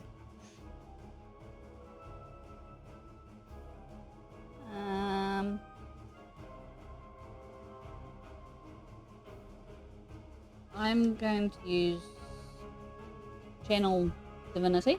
Mm-hmm. And I'm going to cast Nature's Wrath. Yep. There's a door there, Cat. No, I do not need doors. I am cat. Go through window. Which is probably going to hurt my character as well, but oh well. So each creature within 15 feet must make a strength saving or be restrained by spectral vines for 1 minute. Why don't you cast it out in front of you as far as you can get so that the edge of it will not hit us? Yeah. You know, like a semicircle, like in front of us. Yeah. Yeah, try and get as many as you can with that. That's perfect. So what DC is it? Strength saving throw. Strength saving throw. So I have to roll? You can do things like that. That will help us a lot. Right.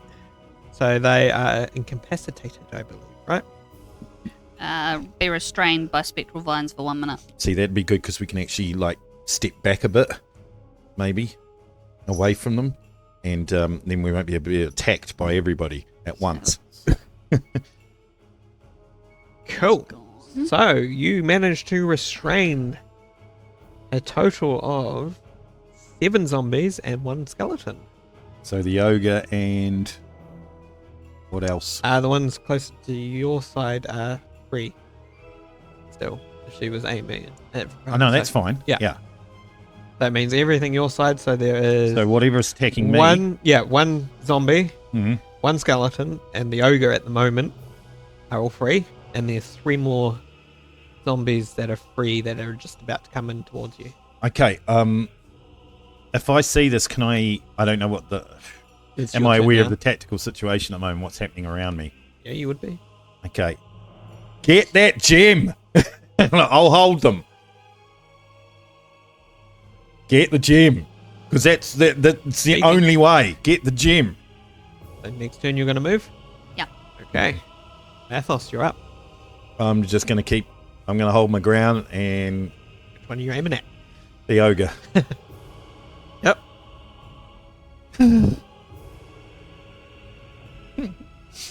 Oh, sorry.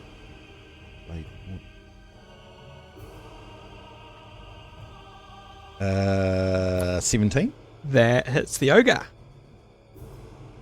Savage attack. 7 or a... No, 7 will do. Thank you very much. 11. 11 damage. Awesome. Is there anything else I can do? He's at disadvantage again. Disadvantage again. Awesome. And that is pretty much all I can do. Cool.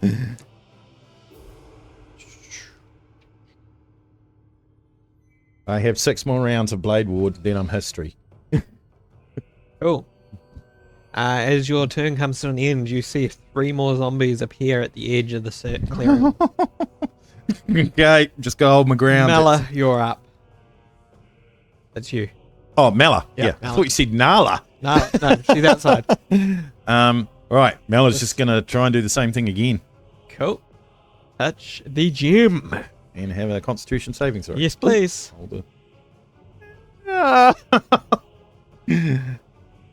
Nope. Right. You are blasted back for a total of 5 necrotic damage and 1 point of I exhaustion. am at 2 now. What does that mean? You had it up, or didn't you, Nikita? Yeah. That's one thing I should probably put on my DM screen. Handy to know. And I don't think I'm going to probably get maybe 1 or 2 more goes at this and I'm dead anyway. So your D20 rolls are reduced by 4 now. Oh, sorry, 2. Sorry, 2 times your exhaustion level. Yeah. Yes, it's 4. 4. Yeah. Right. Zombies turn. And skeleton. So the skeleton against And you have negative. You've Athos. lost 10 feet of speed. Great. Anything else? No, that seems to be Are it. you sure? Yep. Okay, thanks for that. Oh. So the skeleton missed against you, Mathos. And unfortunately, with the ogre take the lowest one. Mm. So 'Cause that the other one would've hit me. misses. Yeah, the other one would have. Yeah. Then you've got now 4 zombies coming in against you. Jesus. Eggs miss. I'm going to critical eventually. Miss. They all miss. The 3 new ones come in and they all get to do their saves, don't they? To see if Do they break these... free. Yeah, I was going to say. Nope. Nope. Nope. Another round of the ones against Aaron are restrained. Lola. Am I prone? You're laying down, so yeah, you have to get up and So I'm move. going to stand up. Yep. And then I'm going to touch the stone again. Touch the stone. Make a Constitution saving throw, please. 11. 7 necrotic damage and a point of exhaustion as you are thrown back.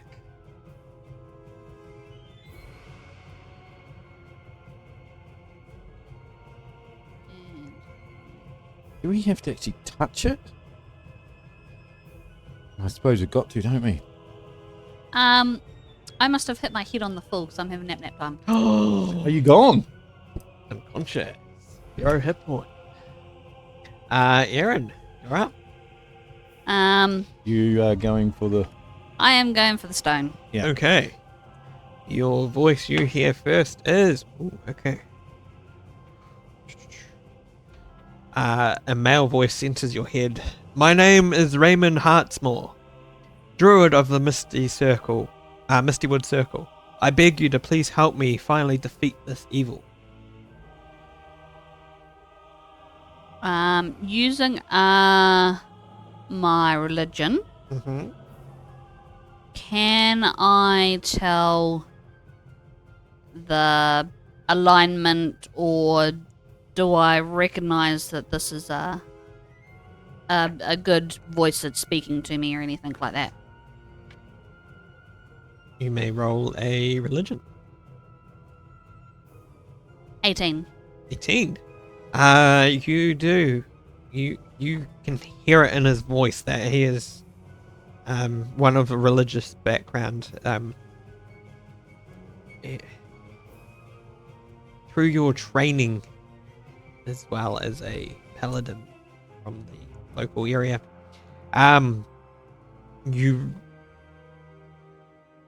you've definitely heard of his name, right? And the way he speaks is of the druid type.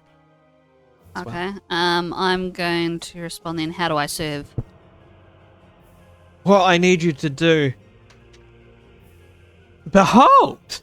I'm Elena of the Southern Bonds. If you free me, I can be a powerful ally. Simply touch the gem and help me crush the remains of this lying fool. What remains of this lying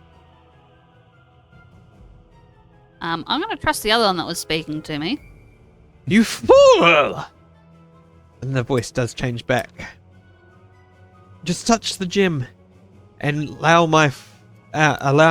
our wills to fuse together. This can be dangerous. No shit, you're throwing my other members around the room, and I'm going to touch the stone. Please make a Constitution saving throw. Woo, that's a good one. Oh, there we go. 19 plus 20, 21. Awesome. As you touch it, you feel a force of electricity in your hand. You feel the will of both consciousnesses in here, and you being able to sway the gem in one way or the other. Which way do you wish to sway? Whatever way the sway is that Raymond. the guy wants. Raymond. So as you choose Raymond, the gem flashes blue, and your hand is thrown back from it. But more importantly, you don't get fried. Yeah, you don't get fried. Mather. Okay, I'll keep on going on the ogre. Right.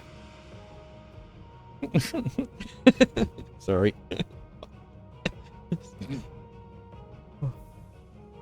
Oh, bound to miss eventually. Yep, missed. Nat 1. Oh, no, 8. 8 is an exact hit. Oh, So I lucky. either fumble or a hit. Yeah. Okay. Savage attack. Either a 4 or a 7. I'll take the 7 and I'll go with 11 damage. 11 damage. You're looking weak? 43 to go. Oh my god. You've taken almost half his hit points. Oh, gee, thanks, mate. Yeah, that's pretty much it. That is you. All That's right. all I can do. Appearing at the edge is 3 more zombies Oh my god. and 2 skeletons. Snip, snips. Now, this time.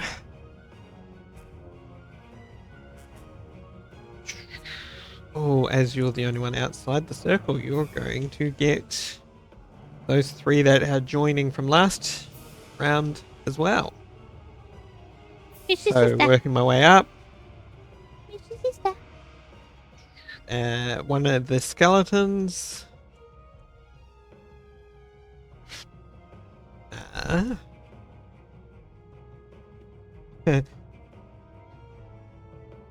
Drops the one that was restrained as he misses you. Hey, The bastard! the ogre, I assume he's got the negative. Yeah, he's Still. he's at disadvantage. Yeah. Well, 18 just misses. Woo! Now you have 1, 2, 3, 4, 7 zombies gonna charge in and try and slam you.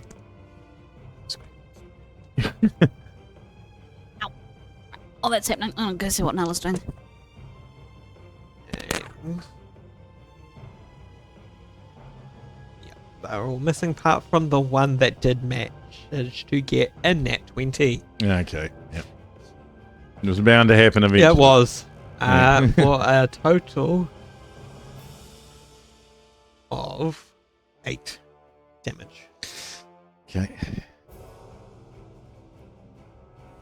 I'll be using up my last second win next turn. Yeah.